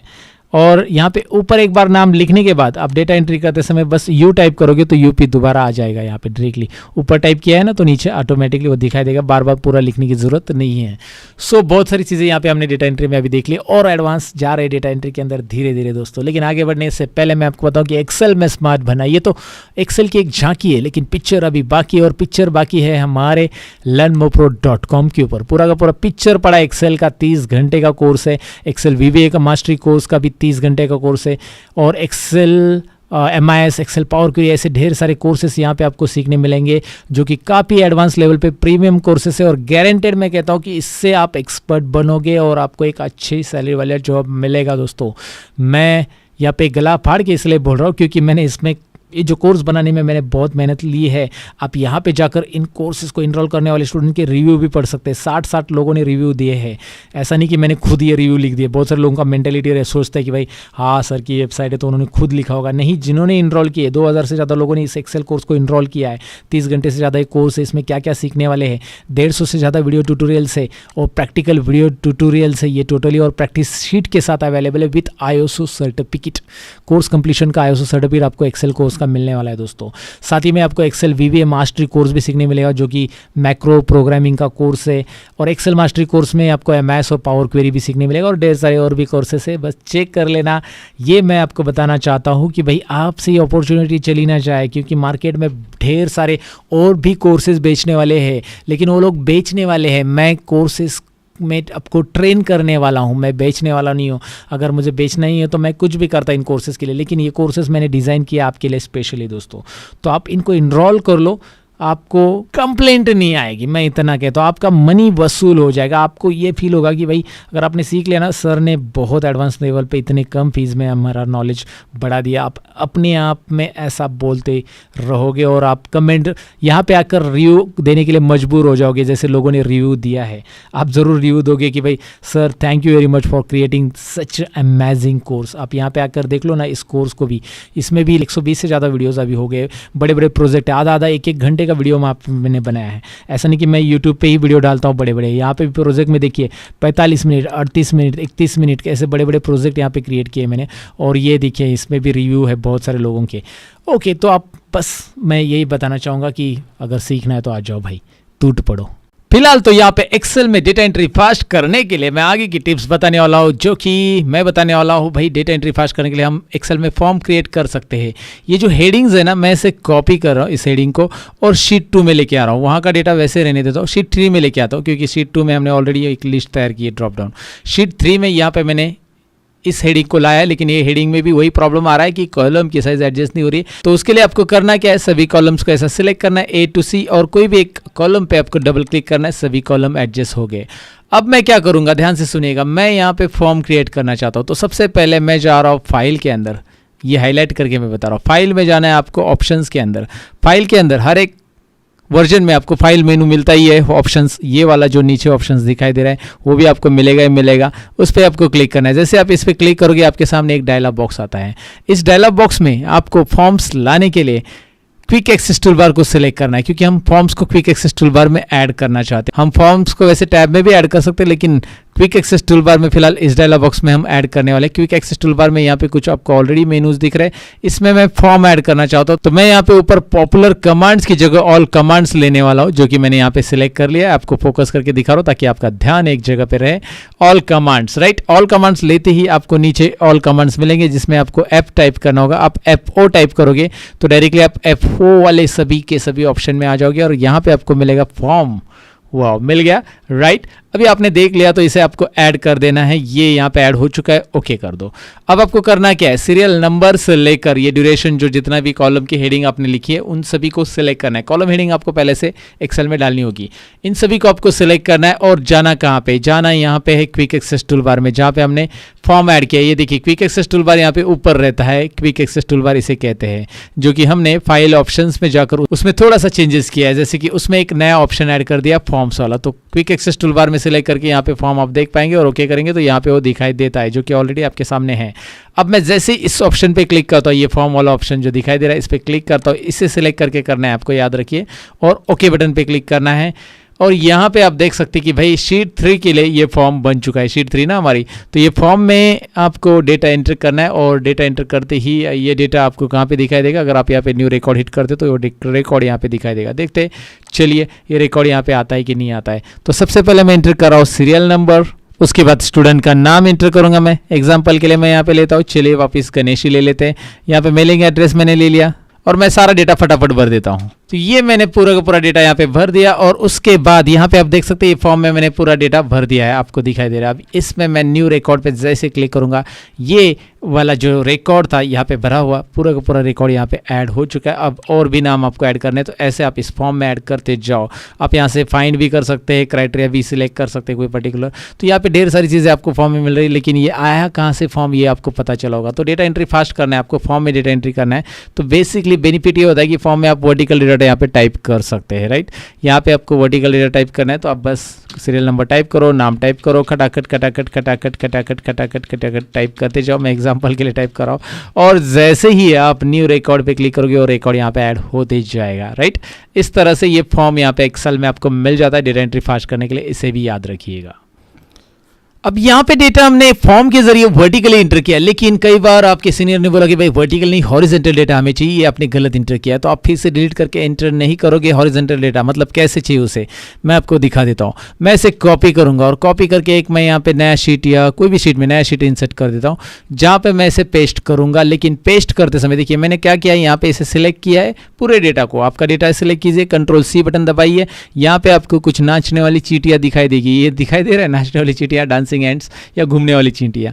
ये जो दिख रहा है ना लाइट, LED लाइट की तरह ये घूम रहा है, इसका मतलब ये कॉपी हो चुका है यहाँ का कंटेंट। और शीट 4 में जाइए या शीट 5 में जाइए, मेरे पास शीट 5 में यहाँ पे ब्लैंक शीट मैंने लेके रखी है अभी, और पेस्ट में जाकर मैं पेस्ट करूंगा। लेकिन यहाँ पे देखिए पेस्ट में जाकर आपको करना रहेगा ट्रांसपोज, ये ऑप्शन यहाँ पे मिल जाता है। पेस्ट में जाकर आप ट्रांसपोज करोगे, ये देखिए ये वाले वर्जन में ट्रांसपोज आता है और कुछ वर्जन में पेस्ट स्पेशल में आपको जाना पड़ता है। स्पेशल वाला डायलॉग बॉक्स इस तरह से आता है और इसमें जाकर आपको ट्रांसपोज सिलेक्ट करना होता है। यहाँ पे आपको ट्रांसपोज नीचे मिल जाता है, ये डायलॉग बॉक्स के अंदर वही है।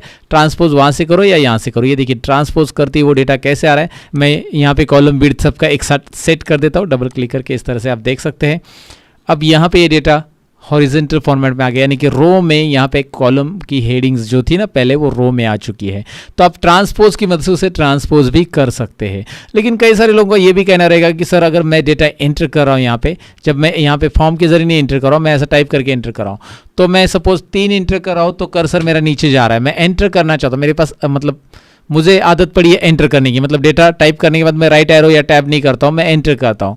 तो एंटर करने के बाद कर्सर मेरा नीचे आ रहा है, तो मैं कर्सर राइट में लेके जाना चाहता हूँ एंटर करने के बाद। तो ये भी पॉसिबल है, लेकिन उसके लिए थोड़ी सी सेटिंग करनी पड़ेगी। सेटिंग तो सीखनी पड़ेगी ना भाई आपको, सेटिंग है तो काम की चीज़ है। सेटिंग सीखने के लिए आपको फिर से, या सेटिंग करने के लिए आपको फिर से जाना है फाइल में और ऑप्शंस में जाना है। फाइल में ऑप्शंस में, याद रखिए यहाँ पे आना है। ऑप्शंस के अंदर जब आप क्लिक करोगे डायलॉग बॉक्स वही आएगा, और उसके अंदर आपको जाना है एडवांस में। और जैसे एडवांस पे आप क्लिक करोगे, यहाँ पे देखिए पहला ऑप्शन आपको दिखाई दे रहा है, after pressing enter move selection to down, नहीं मूव सिलेक्शन टू यहाँ पे ऑप्शन दिया गया है। कहाँ पे चाहिए आपको भाई? फिलहाल तो राइट चाहिए, राइट। जैसे ही मैं यहाँ पे करूँगा राइट हो जाएगा, देखिए राइट में किया मैंने यहाँ पे और ओके कर दिया। तो अभी मैं क्या करूँगा, जैसे मैंने यहाँ पे 3 एंटर किया, एंटर, तो कर्सर राइट में आ जाएगा। मैं यहाँ पे टाइप करूँगा एंटर एंटर एंटर एंटर, देखिए टाइप करके एंटर करूँगा तो मैं कर्सर राइट में लेके जा रहा हूँ यहाँ पे। सो एंटर करने से कर्सर राइट में आ जाएगा। और यहाँ पे आपको कर्सर अगर पीछे लेके जाना है दोबारा, तो शिफ्ट और टैब बटन प्रेस कीजिए। टैब बटन से आगे आता है, शिफ्ट टैब से पीछे जाता है, याद रखिए शिफ्ट टैब से इस तरह से पीछे जाएगा। और अभी एंटर बटन से आपको दिखाई दे रहा है कर्सर राइट में आ रहा है, क्योंकि यहाँ पे हमने सेटअप किया है। एंटर बटन से कर्सर राइट में कैसे आ रहा है वो आपको समझ में आया होगा। और अगर उसी रेंज में आपको पीछे जाना है, मैंने एंटर से मैं आगे आ चुका हूँ, तो शिफ्ट एंटर बटन प्रेस कीजिए, आप पीछे जाओगे। देखिए शिफ्ट एंटर से पीछे जाओगे, एंटर बटन से आगे आओगे, क्योंकि यहाँ पे हमने सेट किया है फाइल में जाकर, ऑप्शंस में जाकर, आपको एडवांस में जाकर यहाँ पे मैंने डायरेक्शन सेट किया है कि भाई एंटर बटन प्रेस करते ही सिलेक्शन राइट साइड में चला जाए। अगर मैं डाउन रख दूंगा तो यहाँ पे आप एंटर करोगे तो नीचे आएगा, और शिफ्ट एंटर करोगे तो ये ऊपर आएगा। तो ये आपको डेफिनेटली समझा होगा कि भाई एंटर और शिफ्ट एंटर होता क्या है जनरली, राइट। अब डेटा एंट्री करते समय आने वाला एक इशू मैं यहाँ पे शेयर करना चाहूँगा। शीट 4 में मैं आता हूँ, यहाँ पे मैंने बैंक अकाउंट एंटर किया है। अगर बैंक अकाउंट नंबर में एंटर करता हूँ, फिर से मैं इसे डिलीट कर देता हूँ। यहाँ पे आपको कुछ बैंक अकाउंट नंबर एंटर करके दिखा रहा हूँ मैं एग्जांपल के लिए। तो बैंक अकाउंट में यहाँ पे मेरे पास 15 डिजिट है इस वाले नंबर में। तो यहाँ पे देखिए मैं एंटर कर रहा हूँ, और ये 15 डिजिट का मोबाइल नंबर मैंने यहाँ पे टाइप कर दिया एग्जांपल के लिए। तो यहाँ पे आपको दिखाई दे रहा है 15 डिजिट नंबर किस तरह से आ रहा है। आप बोलोगे यार ये क्या आ रहा है +14। +14 का मतलब है कि ये नंबर पकड़ के +14, यानी 15 नंबर है इसमें। याद रखिए जब यहाँ पे +14 आ रहा है तो ये एक नंबर पकड़ लो आप, एक 15 नंबर रहेंगे तो ये इस तरह से आएगा +14। मतलब आप अगर 10 टाइप करोगे तो कोई इशू नहीं, 10 तक वो नंबर एक्सेप्ट कर रहा है। अगर 11वां नंबर आप टाइप कर रहे हो तो भी यहाँ पे कोई इशू नहीं, लेकिन उससे ज़्यादा सपोज यहाँ पे 12 13 सपोज यहाँ पे ले रहा है वो। 1 मिनट में ज़्यादा नंबर टाइप करता हूँ। यहाँ पे देखिए मैंने अगर वहाँ पे 12 नंबर टाइप किया तो 11 + 1, तो 12 नंबर टाइप होती है यहाँ पे इस तरह से आ रहा है। अगर मैं 13 नंबर टाइप करूँगा तो यहाँ पे आएगा 12 + 1। तो ये जो आ रहा है मुझे इसमें नंबर में अगर कन्वर्ट करना है तो उसके लिए आपको इसे सिलेक्ट कर लेना है, और होम टैब में आपका कर्सर होना चाहिए। जनरली मेरा है ऑलरेडी, और यहाँ पे जनरल की जगह होम टैब में देखिए जनरल की जगह आप यहाँ से नंबर सेलेक्ट कर सकते हैं। फॉर्मेट क्या चाहिए हमें? नंबर। या फिर आप इसे डायलॉग बॉक्स के जरिए भी कर सकते हैं। Ctrl+1 बटन प्रेस करना कीबोर्ड पे, Ctrl+1 बटन जैसे प्रेस करोगे डायलॉग बॉक्स आता है, इसमें भी नंबर फॉर्मेट आता है। और वो पूछ रहा है नंबर फॉर्मेट, ये देखिए डेटा आ रहा है आपका पूरा पूरा नंबर फॉर्मेट में। आप डेसिमल प्लेसेस भी रखना चाहते हैं, नहीं रखना चाहते हो आपके ऊपर, यहाँ से आप 0 कर सकते हैं। अगर आपने यहाँ से 0 नहीं किया तो डोंट वरी, आगे भी कर सकते हैं। सपोज मैंने यहाँ से इसे 0 करके रख दिया तो ये देखिए बिना डेसिमल का आ रहा है। हाँ आपने यहाँ से नहीं किया, यहाँ से नंबर कर दिया और डेसिमल प्लेसेस फिर भी आ रहा है। तो यहाँ पे 2 छोटे छोटे ऑप्शन है डेसिमल प्लेसेस कम ज़्यादा करने के लिए। ये देखिए छोटे छोटे ऑप्शन है बाजू बाजू में है। इससे बढ़ेगा इंक्रीज डेसिमल है ये लेफ्ट साइड का, और राइट साइड का डिक्रीज डेसिमल। तो मैं डिक्रीज डेसिमल करता हूँ, डेसिमल प्लेसेस गए। तो अगर आपके पास आधार नंबर है, बैंक अकाउंट नंबर है, ऐसे बड़े बड़े नंबर है, तो उस टाइम पे उस केस में आपको क्या करना पड़ेगा, उसे नंबर में कन्वर्ट करना पड़ेगा। तो वो इस तरह से दिखाई देगा दोस्तों। अब मैंने यहाँ पे एक और शीट इंसर्ट कर ली है, और टाइम सेव करने के लिए इसमें फटाफट ऑलरेडी कॉलम हेडिंग मैंने दे दी आपको दिखाने के लिए। अब मैं करना क्या चाहता हूँ, अगर इस तरह का डेटा एंटर करना है आपको, यहाँ पे मैं एंटर कर देता हूँ, कस्टमर का नाम एंटर कर रहा हूँ, प्रोडक्ट यहाँ पे एंटर कर रहा हूँ जो कि है यहाँ पे सपोज स्मार्ट टीवी। अब स्मार्ट टीवी जो है उसके पीसेस रहते हैं, तो क्वांटिटी 1 पीस 2 पीस 3 पीस ऐसा लिखना है मुझे। तो 2 PCS मैं ऐसा लिखना चाहता हूँ, मैंने लिख दिया, कोई इशू नहीं है। अभी आपके लिए अभी वहाँ पे दिखाई दे रहा है। लेकिन यहाँ पे प्रॉब्लम क्या है, अगर एक टीवी की प्राइस सपोज 25,000 मैंने ली है, तो मैं यहाँ पे कैलकुलेशन करना चाहता हूँ टोटल। तो टोटल का फॉर्मूला कैसे एक्सेल में लिखा जाता है, इज इक्वल टू, ध्यान से देखिए, अगर आपको यहाँ पे क्वांटिटी मल्टीप्लाई बाय रेट करना है तो मैं क्वांटिटी को मल्टीप्लाई कर रहा हूँ और रेट के साथ, लेकिन यहाँ पे गड़बड़ हो जाएगा, आएगा वैल्यू एरर, क्योंकि ये जो है ना, ये वाला जो हमने नंबर लिया है, ये सिलेक्ट 2 PCS, ये टेक्स्ट है और ये नंबर है, क्योंकि ये लेफ्ट साइड में आ गया। जब भी आप एक्सेल में टेक्स्ट टाइप करते हो तो वो हमेशा लेफ्ट में आता है, याद रखिए। टेक्स्ट आइडेंटिफाई, ये देखिए टेक्स्ट लेफ्ट साइड में आ रहा है, लेफ्ट अलाइनमेंट, और नंबर देखिए राइट अलाइनमेंट आ रहा है। अगर आप इस सेल में कोई भी नंबर आप टाइप कर रहे हो तो ये नंबर राइट में आ रहा है, देखिए नंबर, इस सेल में भी नंबर टाइप कीजिए राइट में और टेक्स्ट टाइप कीजिए लेफ्ट में। तो इससे एक्सेल नंबर नहीं कंसीडर कर रहा है, याद रखिए। डेटा एंट्री करते समय इसे नंबर नहीं कंसीडर कर रहा है, उसे टेक्स्ट कंसीडर कर रहा है। तो अगर आप यहाँ पे खाली 2 लिखोगे तो भाई 50,000 बराबर आ गया, ये देखिए, राइट। कैसे किया मैंने कैलकुलेशन, ये तो आपको सिंपल है, याद रखिए, is equal to, every formula begins with is equal to, ये बेसिक चीज़ है, याद रखना है। अगर आपको कोई फॉर्मूला एंटर करना है तो इज इक्वल टू पहले साइन देना है, उसके बाद आपको ये 2 पे क्लिक करना है, यानी D2 मल्टीप्लाई बाई E2, मतलब 2 पे क्लिक किया और फिर 25,000 पे क्लिक किया, D2 मल्टीप्लाई बाय, ये मल्टीप्लिकेशन का साइन दिया कीबोर्ड से और एंटर बटन प्रेस किया, ये 50,000 आ गया। बेसिक फार्मूला, बेसिक फार्मूला भी बताऊंगा मैं आपको और भी अलग अलग। फिलहाल यहाँ पे आपको ये कैलकुलेशन मिल गया, लेकिन मुझे बताना क्या है यहाँ पे कि मैं 3 लिखा तो आ गया, 4 लिखा तो आ गया, लेकिन मैं यहाँ पे पीसेस लिखना चाहता हूँ या फिर नंबर्स लिखना चाहता हूँ। क्वांटिटी नंबर्स में ना मेरी NOS लिखना चाहता हूँ, 4 नंबर्स 5 नंबर्स, तो NOS लिखना है, पीसेस लिखना है, जो भी लिखना है आपको यहाँ पे। उसके लिए क्या करेंगे हम, डायरेक्टली अगर आप टेक्स्ट लिखोगे तो प्रॉब्लम हो जाएगा। इसके लिए भी आपको कंट्रोल 1 बटन प्रेस करना है और ये वाला सेटिंग सीखना है। और एक सेटिंग आपके लिए दोस्तों, ऐसी वैसी सेटिंग मत सीखो, जो मैं पढ़ा रहा हूँ वो सेटिंग जरूर सीख लो। कस्टम में जाना है, कस्टम में जाकर आपको करना क्या है, यहाँ पे जनरल को हटा के, देखिए कस्टम में जाकर जनरल को हटा के मैं जूम करके दिखा रहा हूँ, हर एक चीज को याद रखिए।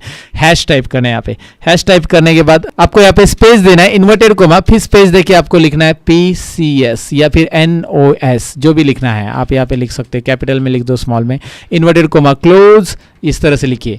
अब मैंने हैश पहले लिखा है, इसका मतलब ये है कि नंबर पहले कंसीडर किया जाएगा। तो आप यहाँ पे देख सकते हैं कि ऊपर कैसे आ रहा है, देखिए 4 नंबर्स। अगर ये स्पेस नहीं चाहते आप तो ये हटा दो, तो 4 नंबर्स इस तरह से आएगा। यहाँ पे भी आपने ऑलरेडी स्पेस दिया है ना, तो नंबर्स के बीच में स्पेस चाहिए नहीं चाहिए वो यहाँ से कंसीडर होता है। देखिए 4 नंबर्स, नीचे आप जो टाइप करो उसका रिजल्ट ऊपर यहाँ पे ऊपर दिखाई दे रहा है सैंपल में कि कैसे आएगा वो NOS। वहाँ पे जो भी आप टाइप करना चाहते हो टाइप करो, ओके करो। अब आपको दिखाई दे रहा है कैलकुलेशन में कोई प्रॉब्लम नहीं है, ये हो रहा है। और अगर आप ऐसा ड्रैग करोगे यही फॉर्मेट को और नीचे आप 5 नंबर टाइप करोगे और इसको भी आप ड्रैग करोगे, ड्रैग कर लो कोई भी अलग अलग वैल्यू, या कंट्रोल बटन प्रेस करके ड्रैग करो, यहाँ पे अलग अलग वैल्यूज आ ही जाएगी, दिखाई दे रहा है। यहाँ पे कंट्रोल मत करो, यहाँ पे ये फॉर्मूला है, फॉर्मूला को कंट्रोल प्रेस करने की जरूरत नहीं, बस फॉर्मूला के ऊपर यहाँ पे डबल क्लिक कर लो, आ जाएगा। यहाँ पे आपको कंट्रोल इसलिए करना था क्योंकि सीरियली नंबर बढ़ाने थे या चेंज करना था। तो यहाँ पे आप देख सकते हैं मैं 2 पीसेस लिखता हूँ, you can see the result, right, 2 numbers I mean two से। तो आप 2 नंबर लिखो, 3 नंबर, जो भी लिखना है वो लिखो, वहाँ पे NOS लिखे उसके साथ आएगा, क्योंकि हमने वहाँ पे उससे बाइंड किया है, कंट्रोल 1 बटन पे यहाँ पे बाइंड किया है, दिखाई दे रहा है आपको। तो ये यहाँ पे इस तरह से बाइंड हो जाता है। आप कोई भी बाइंड कर सकते हैं, मतलब कोई भी नंबर्स के आगे। ये देखिए अगर मैं इसे हैश यहाँ पे हटा देता हूँ और हैश में एंडिंग में देता हूँ, मैं स्पेस देके एंडिंग में देना चाहता हूँ, तो NOS 4 इस तरह से आ रहा है। लेकिन NOS 4 ऐसा नहीं लिखते, अगर आप रुपीज़ वगैरह लिखना चाहते हैं तो आप इस तरह से लिख सकते हैं, but we don't require it like this, है ना, ऐसा भी आप कर सकते हो। ऊपर सैंपल में दिखाई दे रहा है कैसे आएगा वो, तो इस तरह से भी आप कर सकते हैं उसको। मैंने आइडिया दे दिया है कि भाई अगर आपको क्वांटिटी के अंदर इस तरह का टेक्स्ट ऐड करना है तो आप कैसे ऐड कर सकते हैं। अब हम थोड़ा सा बेसिक फॉर्मूला सीखते हैं जो कि आप सभी को जानना बहुत जरूरी होता है। जैसे मुझे इन नंबर्स का टोटल करना है तो उसके लिए कौन सा बेसिक फॉर्मूला हम यूज करेंगे, टोटल के लिए is equal to sum formula हम यूज करते हैं। सम फंक्शन एक्सेल में याद रखो, आना चाहिए सबको। इज इक्वल टू सम लिखिए, ओपन ब्रैकेट कीजिए और इन नंबर्स को आप एक साथ सिलेक्ट कीजिए, एंटर कीजिए। आप बोलोगे यार ये तो लंबी चौड़ी प्रोसेस होगी, कोई शॉर्टकट की बताओ, है ना शॉर्टकट की, अल्ट और इज इक्वल टू दबा दीजिए। अल्ट और इज इक्वल टू वही आएगा जो हमने किया था अभी, इज इक्वल टू सम लिख के आ रहा है, E2:E7, E2 से E7 तक एंटर, राइट। इस तरह से आप इसका सम भी कर सकते हैं। यहाँ पे कर्सर रखिए, अल्ट इज इक्वल टू दबाइए, सम आ जाता है। वैसे आप मैक्स मिनिमम एवरेज निकाल सकते हैं और वो सारी की सारी चीज़ें आपको यहाँ पे होम टैब में मिल जाती है। होम टैब में जाइए, यहाँ पे देखिए ऑटो सम में आपको सम, एवरेज, काउंट नंबर्स, आपको काउंटिंग करने की उसमें कितने नंबर्स है तो काउंट नंबर्स में जाइए। ये ऑटोमेटिक ऊपर के नंबर सेलेक्ट कर रहा है, ये देखिए फॉर्मूला नीचे आ रहा है, काउंट F2 to F7 कितने नंबर है, 6 नंबर का काउंटिंग यहाँ पे हो रहा है भाई। तो इस तरह से आपको पूरा काउंटिंग भी मिल सकता है, सारी चीज़ें यहाँ पे मिल जाती है। आपको एक एक बार करके इसे यूज़ करके देखना है। मैक्स नंबर इसमें कौन सा है, देखिए मैक्स नंबर आ गया। अगर मैं यहाँ पे कर्सर रखूँ और मैं चाहता हूँ मिन नंबर, तो मिन नंबर पे मैं क्लिक करूँगा, ये मिन नंबर लेफ्ट साइड के नंबर ले रहा है ऑटोमेटिक। मैं यहाँ के सेल्स का लेना चाहता हूँ। आप कहीं पे भी कोई भी रिजल्ट ऐसा शो कर सकते हैं। तो मैक्स, मिनिमम, रिजल्ट, ये सब चीज़ें आप कर सकते हैं। ये बेसिकली फार्मूलाज यूज़ करना आपको आना चाहिए। एक बार ट्राई ज़रूर करना इसे। और इससे भी एडवांस ढेर सारे फार्मूलाज रहते हैं, लेकिन हम डेटा एंट्री के टिप्स सीख रहे हो, तो फिलहाल फार्मूलाज के बारे में ज़्यादा नहीं जानेंगे, लेकिन इस डेटा को फॉर्मेट करना ज़रूर जानेंगे। मतलब अगर यहाँ पे मैंने डेटा भर दिया, अभी पूरा पूरा एग्जाम्पल के लिए मैं ये डेटा ड्रैग कर रहा हूँ फिलहाल के लिए दोस्तों। अब मैं चाहता हूँ कि मैं इसे फॉर्मेट करना चाहता हूँ, प्रॉपरली फॉर्मेट का, कि मैं प्रिंट करूँगा तो ये प्रिंट भी प्रॉपर आ जाए। देखिए ना, अगर मैं कंट्रोल P यहाँ पे करता हूँ तो अब ये प्रिंट में प्रॉपर दिख रहा है क्या? पेज के कहीं पे एक कॉर्नर में पड़ा है, प्रॉपरली नहीं है, पेज के कॉर्नर में आ गया है। दूसरी चीज़ ऐसी कि यहाँ पे ना बॉर्डर्स दिख रहे हैं, ना फॉर्मेट दिख रहा है, ना अलाइन दिख रहा है। तो ये सारी चीज़ें अगर आपको करनी है तो अभी आपको आगे बने रहना है, राइट। और अब तक का वीडियो पसंद आए तो लाइक, शेयर और कमेंट ज़रूर कीजिएगा यार, भूलिएगा नहीं। अब यहाँ पे मैं बताऊँ कि भाई इसे आपको करना क्या है। पहले बोल्ड, तो इसे सिलेक्ट कर लो, बोल्ड कर लो। बोल्ड करने के लिए आप कंट्रोल B दबा सकते हैं, ये कंट्रोल B से बोल्ड हो गया। इसके बाद इन सबको बॉर्डर देना है तो मैं इसे सिलेक्ट करूंगा, यहाँ से जाकर आप ऑल बॉर्डर्स दे सकते हैं। बेसिक फॉर्मेटिंग में सारी चीज़ें याद रखिए, जब आप इसे करते हो ऑल बॉर्डर्स तो ये प्रिंट में आ जाती है। ये देखिए, पहले वो प्रिंट में नहीं आ रहा था बिल्कुल बॉर्डर, अभी देखिए बॉर्डर में सारी चीज़ें आ रही, तो प्रॉपर अच्छा दिख रहा है, थोड़ा बहुत टेबल अच्छा दिख रहा है। अभी भी बहुत सारी चीज़ें करनी है। जैसे कि ये टेक्स्ट आपको लगता है कि यार लेफ्ट अलाइनमेंट है, तो इसे सेंटर में लेना है, आप यहाँ से सेंटर ले सकते हैं। देखिए अलाइनमेंट यहाँ पे, ये अलाइनमेंट ग्रुप है, यहाँ से सेंटर, लेफ्ट, राइट सारी चीज़ें यहाँ पे करके देख सकते हैं। यहाँ पे एक बार क्लिक करके ज़रूर देख लेना, ये छोटे छोटे ऑप्शंस है, बहुत ही काम के ऑप्शंस है। लेकिन इसके अलावा और क्या कर सकते हैं, यहाँ पे मैं इस रो की हाइट बढ़ाना चाहता हूँ, तो रो 1 के नीचे ज्वाइन पे माउस पॉइंटर लेके आ रहा हूँ। यहाँ पे देखिए माउस पॉइंटर कहाँ पे, और उसके बाद मैं इसे थोड़ा सा ड्रैग करना चाहता हूँ। मैंने क्लिक एंड ड्रैग किया, अब मैंने हाइट बढ़ा दी, और ये हाइट में दिखाई दे रहा है कि टाइटल सेंटर में नहीं है सभी के सभी, तो मैं सबको सिलेक्ट करूँगा। यहाँ पे देखिए ये सेंटर और ये सेंटर, दोनों सेंटर, मिडल सेंटर, ये देखिए ना। अगर मैं यहाँ पे टॉप में लेके जाऊँगा, टॉप में टाइटल आ जाएगा, बॉटम में, क्योंकि रो के हाइट के हिसाब से ये टाइटल मुझे एडजस्ट करने, और सेल के भी सेंटर में रहना चाहिए, तो ये दोनों भी सेंटर में यहाँ पे रखूँगा। ये सेंटर, होम टैब में ये अलाइनमेंट ऑप्शन यहाँ पे मिलता है। उसके अलावा यहाँ पे एंगल वाइज रोटेट भी कर सकते हैं, जैसे कि अलग अलग जगह पे रोटेशन आपको मिलता है ना, कैलेंडर वगैरह में आपने देखा होगा इस तरह से रोटेट रहता है, तो आप यहाँ से रोटेट भी कर सकते हैं। वो ज़रूरी है तो वर्टिकल टेक्स्ट दिखाना है, but I think we don't need it. अभी मैं इसे सीधा रख देता हूँ, राइट। उसके बाद एक और चीज़ है, यहाँ पे अगर मैंने कस्टमर नेम टाइप किया है, कस्टमर नेम, तो ये कस्टमर नेम कॉलम की साइज़ बहुत बड़ी हो रही है, और मैं चाहता हूँ कि यार कॉलम मैं यहाँ से ना बढ़ाऊँ। अभी मैं कस्टमर नेम एक नीचे चाहता हूँ, क्योंकि यहाँ पे रो की हाइट मेरे पास बड़ी है, तो मैं ये रैप टेक्स्ट वाला ऑप्शन चूज़ करूँगा। देखिए रैप टेक्स्ट, ये दिखाई दे रहा है रैप टेक्स्ट, ये वाला क्लिक कीजिए। क्या हो रहा है, क्या हो रहा है, क्या हो रहा है, क्या हो रहा है, याद रखिए। वैसे आप इसे अल्ट एंटर बटन से भी कर सकते हैं। यहाँ पे प्रोडक्ट की डिटेल्स ऐसा मुझे लिखना है, लेकिन डिटेल्स नीचे चाहिए, तो की लिखने के बाद अल्ट एंटर बटन प्रेस करूँगा मैं, और डिटेल्स नीचे लिखूँगा, अल्ट एंटर। याद रखिए अल्ट एंटर बटन आप टाइपिंग करते समय कर सकते हैं, जैसे क्वांटिटी ऑफ गो डाउन ऐसे लिखना है मुझे, यहाँ पे गो डाउन, तो मैंने गो डाउन जो है उसके पहले अल्ट एंटर बटन प्रेस किया, फिर गो डाउन लिख दिया, go down, alt enter button, तो भी आपका ये wrap text, word wrap text जिसे हम बोलते हैं, या रैप टेक्स्ट यहाँ पे एक्टिवेट हो जाता है अल्ट एंटर बटन से भी। तो ये यहाँ पे क्लियर हो चुका होगा कि भाई आपको रैप टेक्स्ट करना क्या है। आगे मुझे इसको एक हेडिंग देना है, तो मैं 1 नंबर रो को सिलेक्ट करूंगा, राइट क्लिक करूंगा, insert row, right click insert row, heading आ गया। देखिए मतलब एक रो मिल गया आपको कहीं पे भी ब्लैंक रो या कॉलम इंसर्ट करना है, तो मैंने पहले भी बताया था, कॉलम इंसर्ट करना है सपोज सी के पहले, तो सी को सिलेक्ट करना है, डी के पहले तो डी को सिलेक्ट करना है, right click insert, right click insert, उस कॉलम को सिलेक्ट करके। वैसे रो नंबर 1 के पहले चाहिए तो रो नंबर 1 को सिलेक्ट कीजिए, राइट क्लिक कीजिए, और इंसर्ट बटन है, और नीचे डिलीट भी है अगर आप डिलीट करना चाहते हैं तो। फिलहाल इंसर्ट। अब मैं यहाँ पे टाइटल लिखना चाहता हूँ। अगर मैं यहाँ पे टाइटल लिखूंगा, सपोज मैंने लिखा है यहाँ पे क्या है, कस्टमर डिटेल्स करके, ये मेरा ये है कस्टमर डिटेल्स, ये टेबल है मेरा, तो कस्टमर डिटेल मैंने यहाँ पे लिख दिया है। अब मैं क्या करना चाहता हूँ, ये तो लेफ्ट में आ गया ना, तो मैं इसे सेंटर करना चाहता हूँ, तो मैं इसे पूरा सिलेक्ट करूँगा, और मर्ज एंड सेंटर में आपको अलग अलग ऑप्शंस मिलते हैं। इसमें आप पहला वाला ले सकते हैं या फिर सेकेंड वाला भी ले सकते हैं। अब पहला वाला सेकेंड वाले में क्या क्या फ़र्क है, देखिए मर्ज एंड सेंटर करूँगा मैं, तो ये सारे के सारे सेल एक दूसरे में मर्ज होंगे और पूरे इसमें एक ही कंटेंट टाइप होगा और वो सेंटर में आ जाएगा। मर्ज एंड सेंटर में आप इसमें कंटेंट टाइप करने जाओगे तो इसी के साथ और कंटेंट आएंगे, क्योंकि ये कॉलम अलग अलग नहीं है, ये सेंटर हो चुका है, मर्ज एंड सेंटर। ये पूरे के पूरे सेल्स को आप सिलेक्ट करोगे, याद रखिए A1 से लेकर F1 तक। अगर आप H1 तक सिलेक्ट करते हो, मर्ज एंड सेंटर करते हो, तो ये ऐसा आएगा। देखिए H1 तक ये इधर आ गया, मिडल में अभी नहीं आ गया टेबल के, क्योंकि आगे 2 कॉलम हमने और लिए हैं। कंट्रोल Z अनडू कर रहा हूँ मैं, कंट्रोल Z यहाँ पे चलता है। कंट्रोल Z अपनी गलतियाँ माफ करने के लिए है, एक्सेल में दिया है। अगर आपने गलती की, पीछे जाना है, अनडू कर लो, राइट। अनडू पांडू खेलते बैठो। अब मर्ज एंड सेंटर नहीं, हम मर्ज अक्रॉस करते हैं, तो मर्ज अक्रॉस में क्या होता है, मर्ज तो हो जाता है लेकिन वो सेंटर में नहीं आता है। बस मर्जिंग पूरा हो जाएगा यहाँ पे, लेकिन सेंटर में नहीं आएगा। हाँ, इसमें एक इंटरेस्टिंग हिडन ऑप्शन भी है। यहाँ पे जाइए आप, ये दिखाई दे रहा है अलाइनमेंट ऑप्शन में। अगर आप जाओगे तो अलाइनमेंट में जाने के बाद यहाँ पे एक ऑप्शन आपको मिल जाता है हॉरिजॉन्टल में लास्ट, ये देखिए सेंटर अक्रॉस सिलेक्शन, ये दिखाई दे रहा है सेंटर अक्रॉस सिलेक्शन वाला ऑप्शन। अगर आप लेते हैं बिना मर्ज किए हुए, हमारा ये जो टेक्स्ट है सेंटर में आ जाता है। सेंटर अक्रॉस सिलेक्शन, ये मर्ज नहीं है। देखिए हर एक कॉलम का जो हेडिंग्स हम सेपरेट यहाँ पे अलग सा टाइप भी कर सकते हैं, याद रखिए। ये ए में टाइप मत करो, यहाँ पे टाइप करो, ये देखिए राइट, सेपरेट। लेकिन मर्ज अक्रॉस सिलेक्शन मतलब वो क्या करेगा, अभी मैंने यहाँ पे कुछ टाइप कर लिया तो ये टाइटल इसके इन चारों के सेंटर में आ जाएगा, क्योंकि अब यहाँ पे ही ब्लैंक है ना अभी, क्योंकि यहाँ पे तो आपने डेटा टाइप किया। अगर इसे डिलीट कर दिया तो इसके सेंटर में वो ले लेगा। मर्ज अक्रॉस सिलेक्शन में कॉलम हेडिंग मर्ज नहीं होती है, बट वो टाइटल सेंटर में आ जाता है। उसके लिए आपको यहाँ पे अलाइनमेंट के ये छोटे एडवांस ऑप्शंस में चले जाना है, जहाँ पे आपको और ऑप्शंस मिल जाते हैं। और यहाँ पे आपको हॉरिजॉन्टल में सेंटर अक्रॉस सिलेक्शन, मर्ज अक्रॉस नहीं, सेंटर अक्रॉस सिलेक्शन बोला जाता है उसे।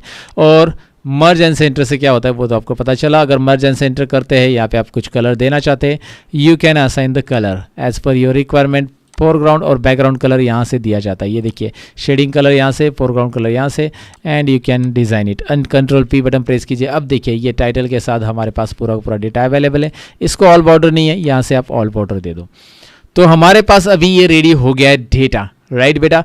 तो आपने कर लिया ये डेटा रेडी। अगर आपको इसे सेंटर में लेना है तो आप करोगे क्या, आपको यहाँ पे एक राइट में इंसर्ट करना पड़ेगा कॉलम। आप ऐसे कॉलम इंसर्ट करोगे, राइट, यहाँ पे एक कॉलम इंसर्ट करोगे, कंट्रोल P। अब आप देखोगे यहाँ पे इस तरफ आ रहा है, तो इस कॉलम की साइज़ बढ़ा के थोड़ा बहुत एडजस्टमेंट आप कर सकते हैं, और कंट्रोल P करके आप प्रीव्यू देख सकते हैं कि हाँ पेज के सेंटर में आ रहा है कि नहीं आ रहा है। ये सब डिपेंड है, आपको पेज के सेंटर में अगर प्रिंट करना है तो डिलीट करो, फिलहाल तो वो सब छोड़ो। अब मैं आपको क्या बता रहा हूँ, देखो अब मैंने क्या कर दिया, ये डेटा को, ये 6 से दिखाई दे रहा है ना, ये डेटा को मैंने यहाँ से सिलेक्ट कर लिया और थोड़ा सा बढ़ा दिया।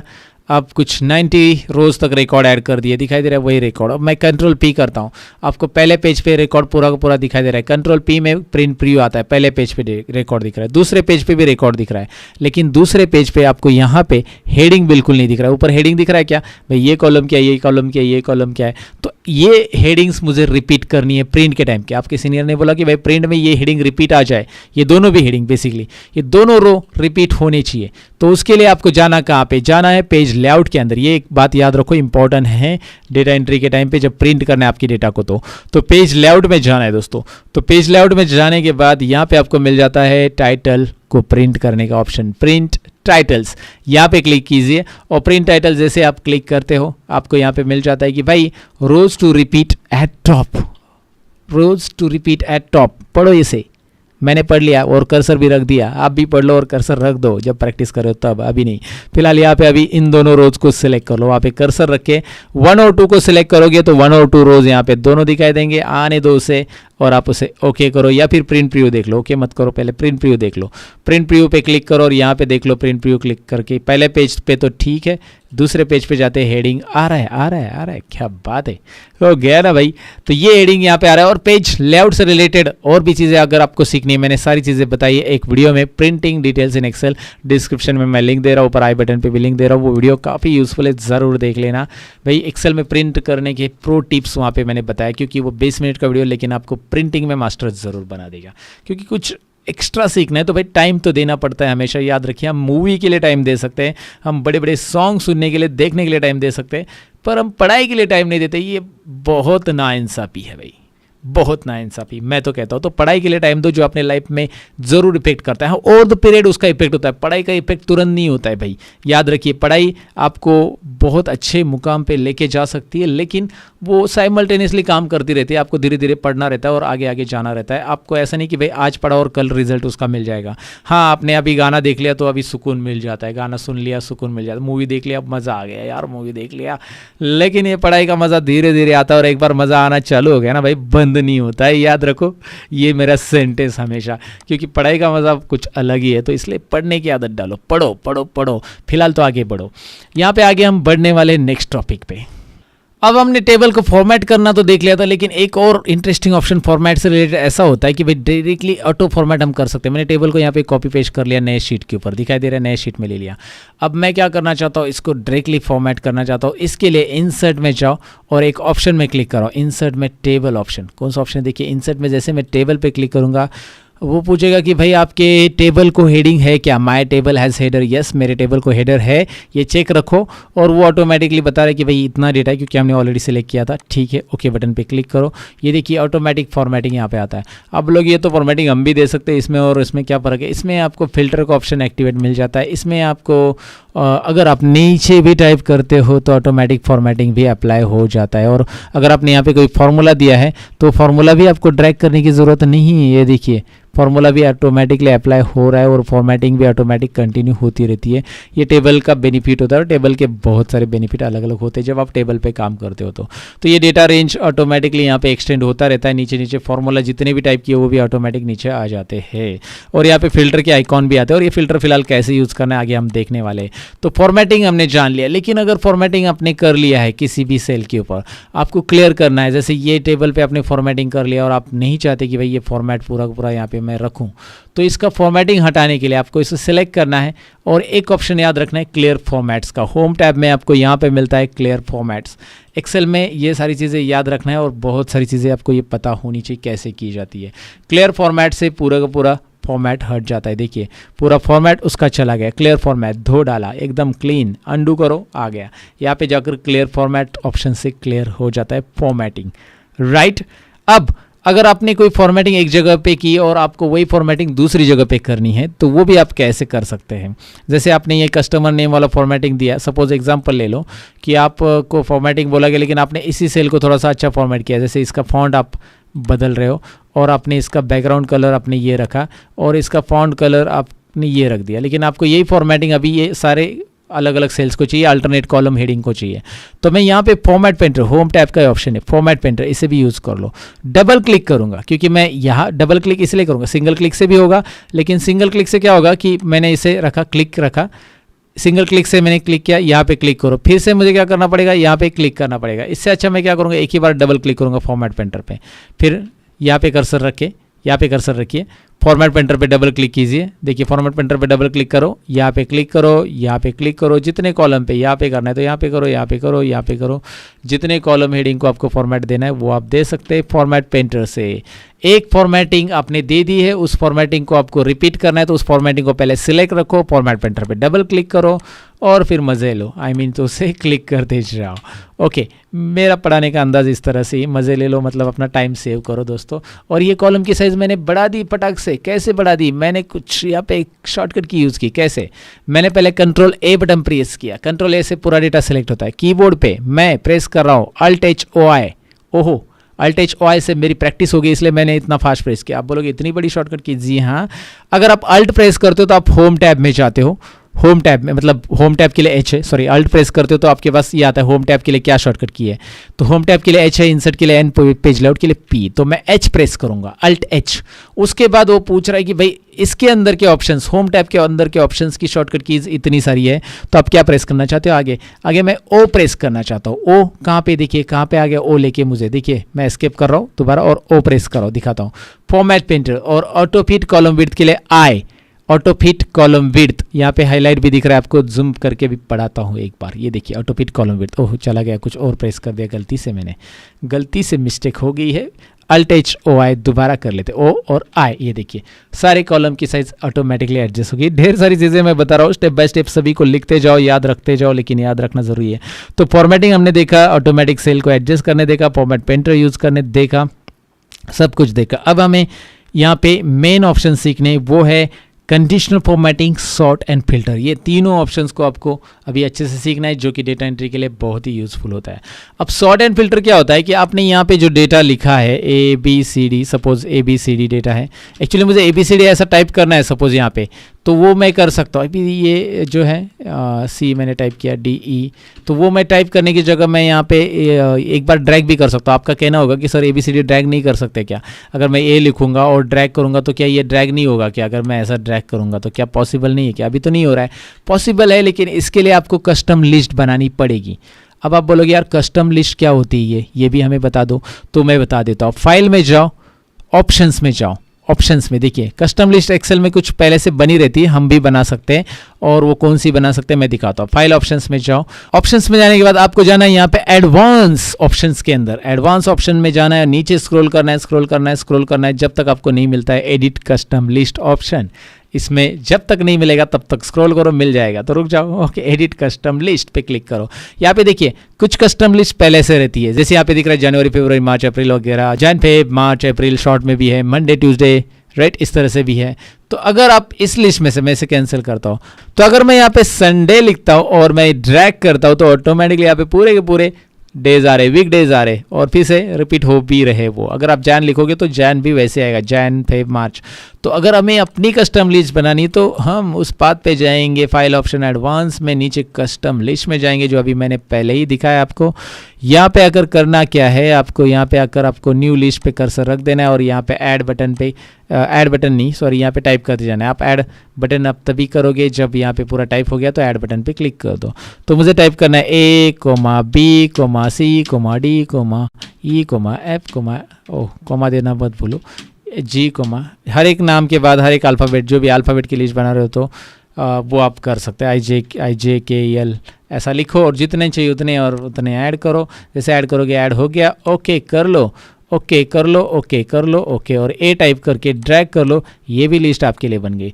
आप किसी पर्सन के नाम का भी लिस्ट बना सकते हैं, कुछ भी ऐसे लिस्ट बनाने तो आप खुद की लिस्ट बना सकते हैं, ABCDEFGH। अब ये लिस्ट मैंने बना दी यहाँ पे। अच्छा, यहाँ पे रेट में देखिए क्या आ रहा है, हैश हैश हैश। ऐसा क्यों आ रहा है? क्योंकि कॉलम की साइज़ थोड़ी सी बढ़ा लो।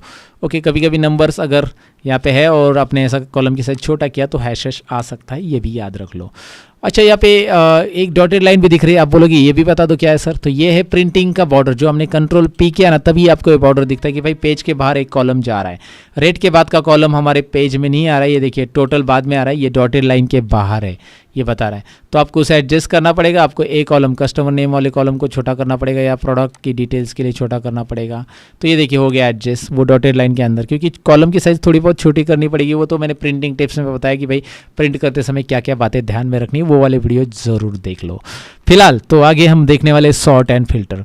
तो यहाँ पे नीचे के रोज एक्स्ट्रा मैं नहीं चाहता हूँ, अभी कंट्रोल डाउन एरो प्रेस करूँगा। देखिए 14 नंबर पे कर्सर रखूँगा और control shift down arrow directly, और कंट्रोल माइनस क्या प्रेस कर रहा हूँ मैं दोबारा। देखिए मैंने क्या किया, 14 से नीचे या फिर सपोज 12 से नीचे जितने भी है, ये मतलब 14 नंबर रो सेलेक्ट कर रहा हूँ, 12 नंबर रिकॉर्ड से नीचे के रो नहीं चाहिए, तो मैंने इसे सिलेक्ट किया, कंट्रोल शिफ्ट डाउन एरो, पूरे के पूरे रो सिलेक्ट। 14 नंबर पे क्लिक किया ना मैंने रो, और बाकी के रो सारे सिलेक्ट हो गए। कंट्रोल माइनस, जैसे आप कीबोर्ड पे कंट्रोल माइनस करते हो वो पूरे के पूरे रोज डिलीट हो जाते हैं। अब मैंने ये लिया है, यहाँ पे मैं ये भी करना चाहता हूँ, ये भी 2 डिलीट करता हूँ, A से J तक रखता हूँ। ओके, अब मैं इसे सॉर्ट करना चाहता हूँ। सॉर्टिंग क्या होता है?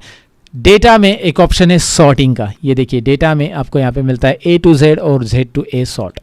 तो आप इसे लगाना चाहते हैं अल्फ़ाबेट ऑर्डर में, आप लगाना चाहते हैं अल्फ़ाबेट ऑर्डर में ऑलरेडी है आप, लेकिन डिसेंडिंग ऑर्डर में लगाना चाहते हैं, यानी कि J पहले आना चाहिए। तो Z to A में हम क्लिक करेंगे, ये देखिए Z to A। जैसे मैं क्लिक करूँगा एक पॉपअप आएगा, आपको बोलेगा कि भाई आपने ये कॉलम सेलेक्ट किया है, इसके आगे भी डेटा है, sort ordering. Microsoft Excel found data next to your selection. Since you have not selected this data, it will not be sorted. ये अंग्रेजी समझ आते, हिंदी में बताता हूँ। माइक्रोसॉफ्ट एक्सेल में आपके सिलेक्शन के आगे डेटा पाया गया है। माइक्रोसॉफ्ट एक्सेल बोल रहा है कि भाई आपके सिलेक्शन के आगे डेटा है, और अगर आपने उसे सिलेक्ट नहीं किया तो वो सॉर्ट नहीं होगा। क्या करना चाहते हैं आप? What do you want to do? Continue with current selection, मतलब इसी को खाली सॉर्ट करोगे तो ये क्या होगा, इसी को अगर सॉर्ट करोगे तो J ऊपर जाएगा, लेकिन J को ये क्वांटिटी मिलेगी, J को क्वांटिटी मिलेगी 4, लेकिन J की क्वांटिटी 4 नहीं है, ऑफकोर्स 4 ही है ओके, लेकिन J का रेट अलग है। ये देखिए जे का रेट है 25,005 रुपये और इधर है ए का रेट। तो अगर आपने कंटिन्यू कर दिया, गलती से शॉर्ट कर दिया, तो जे और ए यही कॉलम शॉर्ट हो गया, लेकिन ये रेट चेंज नहीं हुए। तो ए को मिल गया है जे का रेट, जे को मिल गया है ए का रेट। ये सिंपल है, अंडू कर लो, कंट्रोल Z। ऐसा नहीं करना है हमें। शॉर्ट करेंगे और हमें एक्सपांड करेंगे। एक्सपांड करते क्या होता है, देखिए एक्सपांड रखते हैं। अब देखिए जे का पूरा रो नंबर दिखाई दे रहा है ना, 9 नंबर रो पूरा का पूरा उसके रिकॉर्ड के साथ ऊपर आ चुका है, आपको दिखाई दे रहा है, right. So you are getting your record properly. Sort कैसे करना है आपको समझा होगा। अगर आपको नंबर वाइज सॉर्ट करना है, भाई नंबर में चाहिए, तो A to Z कर लो, न्यूमेरिक, ये देखिए सॉर्ट एक्सपांड, ये देखिए यहाँ से आप सॉर्ट कर सकते हैं, या आप होम टैब में से भी सॉर्ट कर सकते हैं। यहाँ पे भी सॉर्ट दिया गया है, लार्जेस्ट टू स्मॉलेस्ट और स्मॉलेस्ट टू लार्जेस्ट, ये दिखाई दे रहा है। यहाँ पे भी आपको ऑप्शन मिल जाता है। जब आप अल्फ़ाबेट सेलेक्ट कर लेते हो तो वहाँ पे क्या आता है, देखिए A to Z और Z to A। अगर आपने नंबर सिलेक्ट किया तो smallest to largest, largest to smallest, ये आ जाता है। अब नेक्स्ट ऑप्शन है फिल्टर। फिल्टर में क्या होता है कि मेरे पास सपोज ये वाला डेटा हम ले लेते हैं, इसमें फ़िल्टर लगाते हैं। यहाँ पे हम ज़रा डेटा प्रॉपर रख देते हैं। यहाँ पे सपोज़ मैं इतना डेटा अभी फ़िलहाल के लिए इतना रहने दो, ये डेटा मैं फ़िलहाल के लिए नीचे का डिलीट कर देता हूँ और आगे इन्हीं को थोड़ा सा रहने देते हैं इस तरह से। और यहाँ पे थोड़ा सा कोर्स अलग भी ऐड कर देते हैं, टैली कोर्स है, देन MS ऑफिस। तो यहाँ पे मैंने ऐड कर दिया कोर्स वगैरह, अभी आपने इस तरह से ऐड कर दिया, ड्यूरेशन भी आपने ऐड कर दिया। सपोज एग्जांपल ले लो, अब मुझे फिल्टर इस पर लगाना है। फिल्टर क्या करेगा, अगर मैं इस पर फिल्टर लगाता हूँ तो इसे सिलेक्ट कर दो या फिर कर्सर हेडिंग पे रख दो, कहीं पे भी रखो, कोई इशू नहीं है। आपको जाना है डेटा में। डेटा में बेटा बहुत सारे काम की चीज़ है और यहाँ पे मिलता है आपको फिल्टर। डेटा में मिलेगा फिल्टर, यहाँ पे क्लिक करो।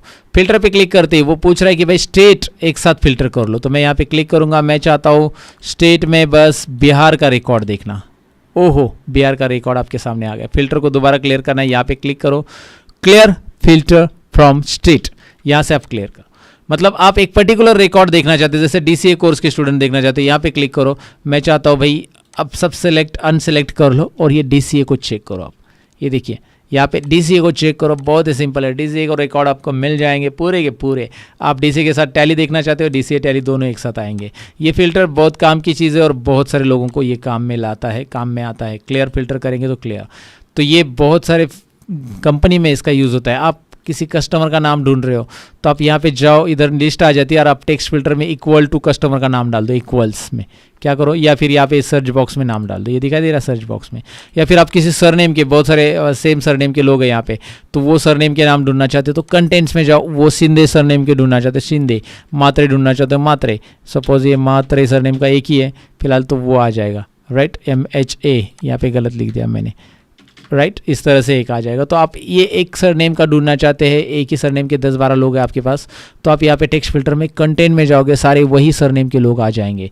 कंटेंट्स मतलब वो नाम उस पर्टिकुलर सीरीज़ में कितनी बार आया। जैसे मैं यहाँ पे एग्जांपल लेता हूँ ना, यहाँ पे लेता हूँ गणेश काळे, यहाँ पे लेता हूँ गणेश शिंदे, ओके, और यहाँ पे लेता हूँ रमेश, रमेश शर्मा, ओके, एंड काळे मैं 2 बार लिख देता हूँ। एग्जाम्पल के लिए मैंने काळे लिख दिया है, यहाँ पे भी अजय काळे। तो अब मैं काले वाले ढूंढना चाहता हूँ। काले मतलब काले लोग नहीं, काले सरनेम वाले लोग। तो टेक्स्ट फिल्टर में जाऊँगा, कंटेंट्स में जाऊँगा और काले लिखूँगा। क्या लिखना है, काले। तो काले वाले जितने भी है, अजय हो, गणेश हो, जितने भी काले लोग हैं वो सब आ जाएंगे।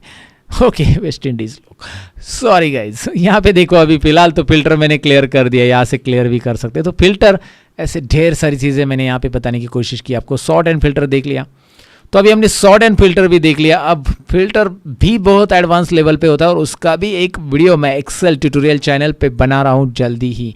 फिल्टर और एडवांस फिल्टर एक साथ मैं एक्सप्लेन करने वाला हूँ, तो एक बार एक्सेल ट्यूटोरियल चैनल को ज़रूर विजिट कीजिए। ये रहा मेरा एक्सेल ट्यूटोरियल चैनल, जिसमें एक्सेल से रिलेटेड बहुत सारे वीडियोस मैंने बनाए हैं आपको एक्सपर्ट बनाने के लिए। तो एक बार इसे भी ज़रूर विजिट करके रखिए, जहाँ पे आपको मिलेंगे एक्सेल में एक्सपर्ट बनने के लिए फ्री में ढेर सारे वीडियोस। तो इस वाले चैनल को सब्सक्राइब करके रखिएगा। हमारे जितने भी चैनल्स हैं, वैसे भी हमारे इसके अलावा बहुत सारे चैनल हैं जो कि आपको सामने दिखाई दे रहे हैं। हिंदी, मराठी, सारे चैनल के लिंक हमने डिस्क्रिप्शन में दे दिए। आप इनको एक बार विजिट करके ज़रूर चेक कीजिएगा। अलग अलग चीज़ें आपको यहाँ पे सीखने मिलेगी। मास्टर बनेंगे भाई, मास्टर बनेंगे, ज़रूर बनेंगे। फिलहाल तो आगे का टॉपिक है कंडीशनल फॉर्मेटिंग, और उसके लिए भी मैंने एक शीट ली है, और ये सारी शीट जो मैंने नीचे ली है ना, ये प्रैक्टिस के लिए मैं दे रहा हूँ आपको डिस्क्रिप्शन में, वहाँ पे आप प्रैक्टिस कर सकते हैं, डाउनलोड कर सकते हैं डिस्क्रिप्शन से। ये हमारे ऐप के ऊपर आपको रिसेंट ब्लॉग मिलेगा जिसमें एक्सेल डेटा एंट्री टिप्स से रिलेटेड ब्लॉग मिलेगा, और उसमें से ये फाइल आप डाउनलोड कर सकते हैं। वहाँ पे मेरे ऐप पे आपको ढेर सारी फाइल्स डाउनलोड के लिए फ्री में मिलेगी, लर्न मोर ऐप, और बहुत सारे नोट्स भी मिलेंगे PDF। तो लर्न मोर ऐप को जरूर डाउनलोड कीजिएगा, डिस्क्रिप्शन में लिंक है। फिलहाल यहाँ पे आप देख सकते हैं कि इसमें मैं करने क्या वाला हूँ, मैं आपको बताने वाला हूँ कंडीशनल फॉर्मेटिंग। इसे मैंने सिलेक्ट करके रखा है और मैं जा रहा हूँ होम टैब के अंदर। यहाँ पे आपको दिख रहा है होम टैब में, और कंडीशनल फॉर्मेटिंग के अंदर, कंडीशनल फॉर्मेटिंग में आपको यहाँ पे मिल रहा है हाईलाइट सेल्स रूल। तो आपको जाना है, भाई मैं करना चाहता हूँ कि इसमें 35 से कम वाले लोग कितने हैं। कंडीशनल फॉर्मेटिंग क्या करता है, देखिए, लेस देन, मैंने लिया लेस देन और मैंने टाइप किया 35, तो 35 से कम वाले लोग यहाँ पे हाईलाइट हो चुके हैं। आप इस हाईलाइट का कलर भी बदल सकते हैं। आप कस्टम फॉर्मेट में जाइए, ये देखिए नीचे कस्टम फॉर्मेट में, और आप चाहते हैं कि भाई इसका फॉन्ट कलर या टेक्स्ट कलर बदलना है या फिल कलर बदलना है, तो मैं फिल कलर रेड रखना चाहता हूँ। 35 से नीचे वाले का फिल कलर, बैकग्राउंड कलर इस तरह से रेड हो जाएगा, वो आपके ऊपर है। मैं कैंसिल करूँगा तो ये नहीं आएगा। ये देखिए conditional formatting highlight cells rule, less than या ग्रेटर देन, मैं ग्रेटर देन लेना चाहता हूँ, और ग्रेटर देन क्या लिखना चाहता हूँ, 35, यानी पास, 35 के ऊपर वाले। सो मैंने 35 ले लिया। 35 के ऊपर वाले स्टूडेंट पास है, कस्टम फॉर्मेट में जाएंगे। 35 के ऊपर वालों को मैं ग्रीन कलर देना चाहता हूँ फिल में, तो ये देखिए वो पास है, सारे के सारे 35 ऊपर वाले पास है। देखिए ना, ये दोनों नहीं है। और अगर मैं यहाँ पे 33 लिख देता हूँ, तो ये 33 मैंने टाइप किया सपोज, तो ये देखिए ये ऑटोमेटिकली उसका कलर चला गया। Conditional formatting highlight cells rule, आप लेस देन भी ले सकते हैं, ग्रेटर देन भी ले सकते हैं, लेस देन 35, तो 35 के लेस देन वालों का ये कलर आ रहा है, आप यहाँ पे कलर भी बदल सकते हैं, वो आपके ऊपर है। तो लेस देन, ग्रेटर देन, ऐसी सारी चीज़ें आप यहाँ पे कर सकते हैं, चेक कर सकते हैं। जैसे टेक्स्ट दैट कंटेंट्स भी है, जैसे एक टेक्स्ट में एक ही सरनेम के लोग हैं, जैसे एग्जांपल के लिए शीट 1 में हमने देखा था, इसमें मुझे काले सरनेम के लोग हाईलाइट करने हैं, तो मैं कंडीशनल फॉर्मेटिंग में जाऊँगा, हाईलाइट सेल्स रूल में जाऊँगा, टेक्स्ट दैट कंटेंट में जाऊँगा, और यहाँ पर मैं लिखूँगा भाई काले। जैसे मैं काले लिखूंगा तो काले सरनेम के सारे काले लोग गोरे हो जाएंगे, मतलब हाईलाइट हो जाएंगे, पिंक हो जाएंगे। ओके, तो यहाँ पे आपको ये पता चला कि भाई ये चीज़ें आप यूज़ कर सकते हैं। जैसे इसमें मुझे पर्टिकुलर स्टेट वाले लोग हाईलाइट करना है, तो मैं यहाँ से हाईलाइट कर सकता हूँ, equal to Bihar, equal to लूँगा। क्या लिया मैंने, दोबारा देखिए, conditional formatting highlight cells rule, और मैं ले रहा हूँ इक्वल टू। यहाँ पे देखिए less than, greater than, between सब है। आप यहाँ पे इक्वल टू ले सकते हैं, डुप्लीकेट वाले भी ले सकते हैं, इक्वल टू बिहार, राइट। तो बिहार वाला एक ही है वैसे, आप दूसरा कुछ लेते तो अलग अलग हाईलाइट हो जाते, महाराष्ट्र लेंगे तो हाईलाइट हो जाएंगे।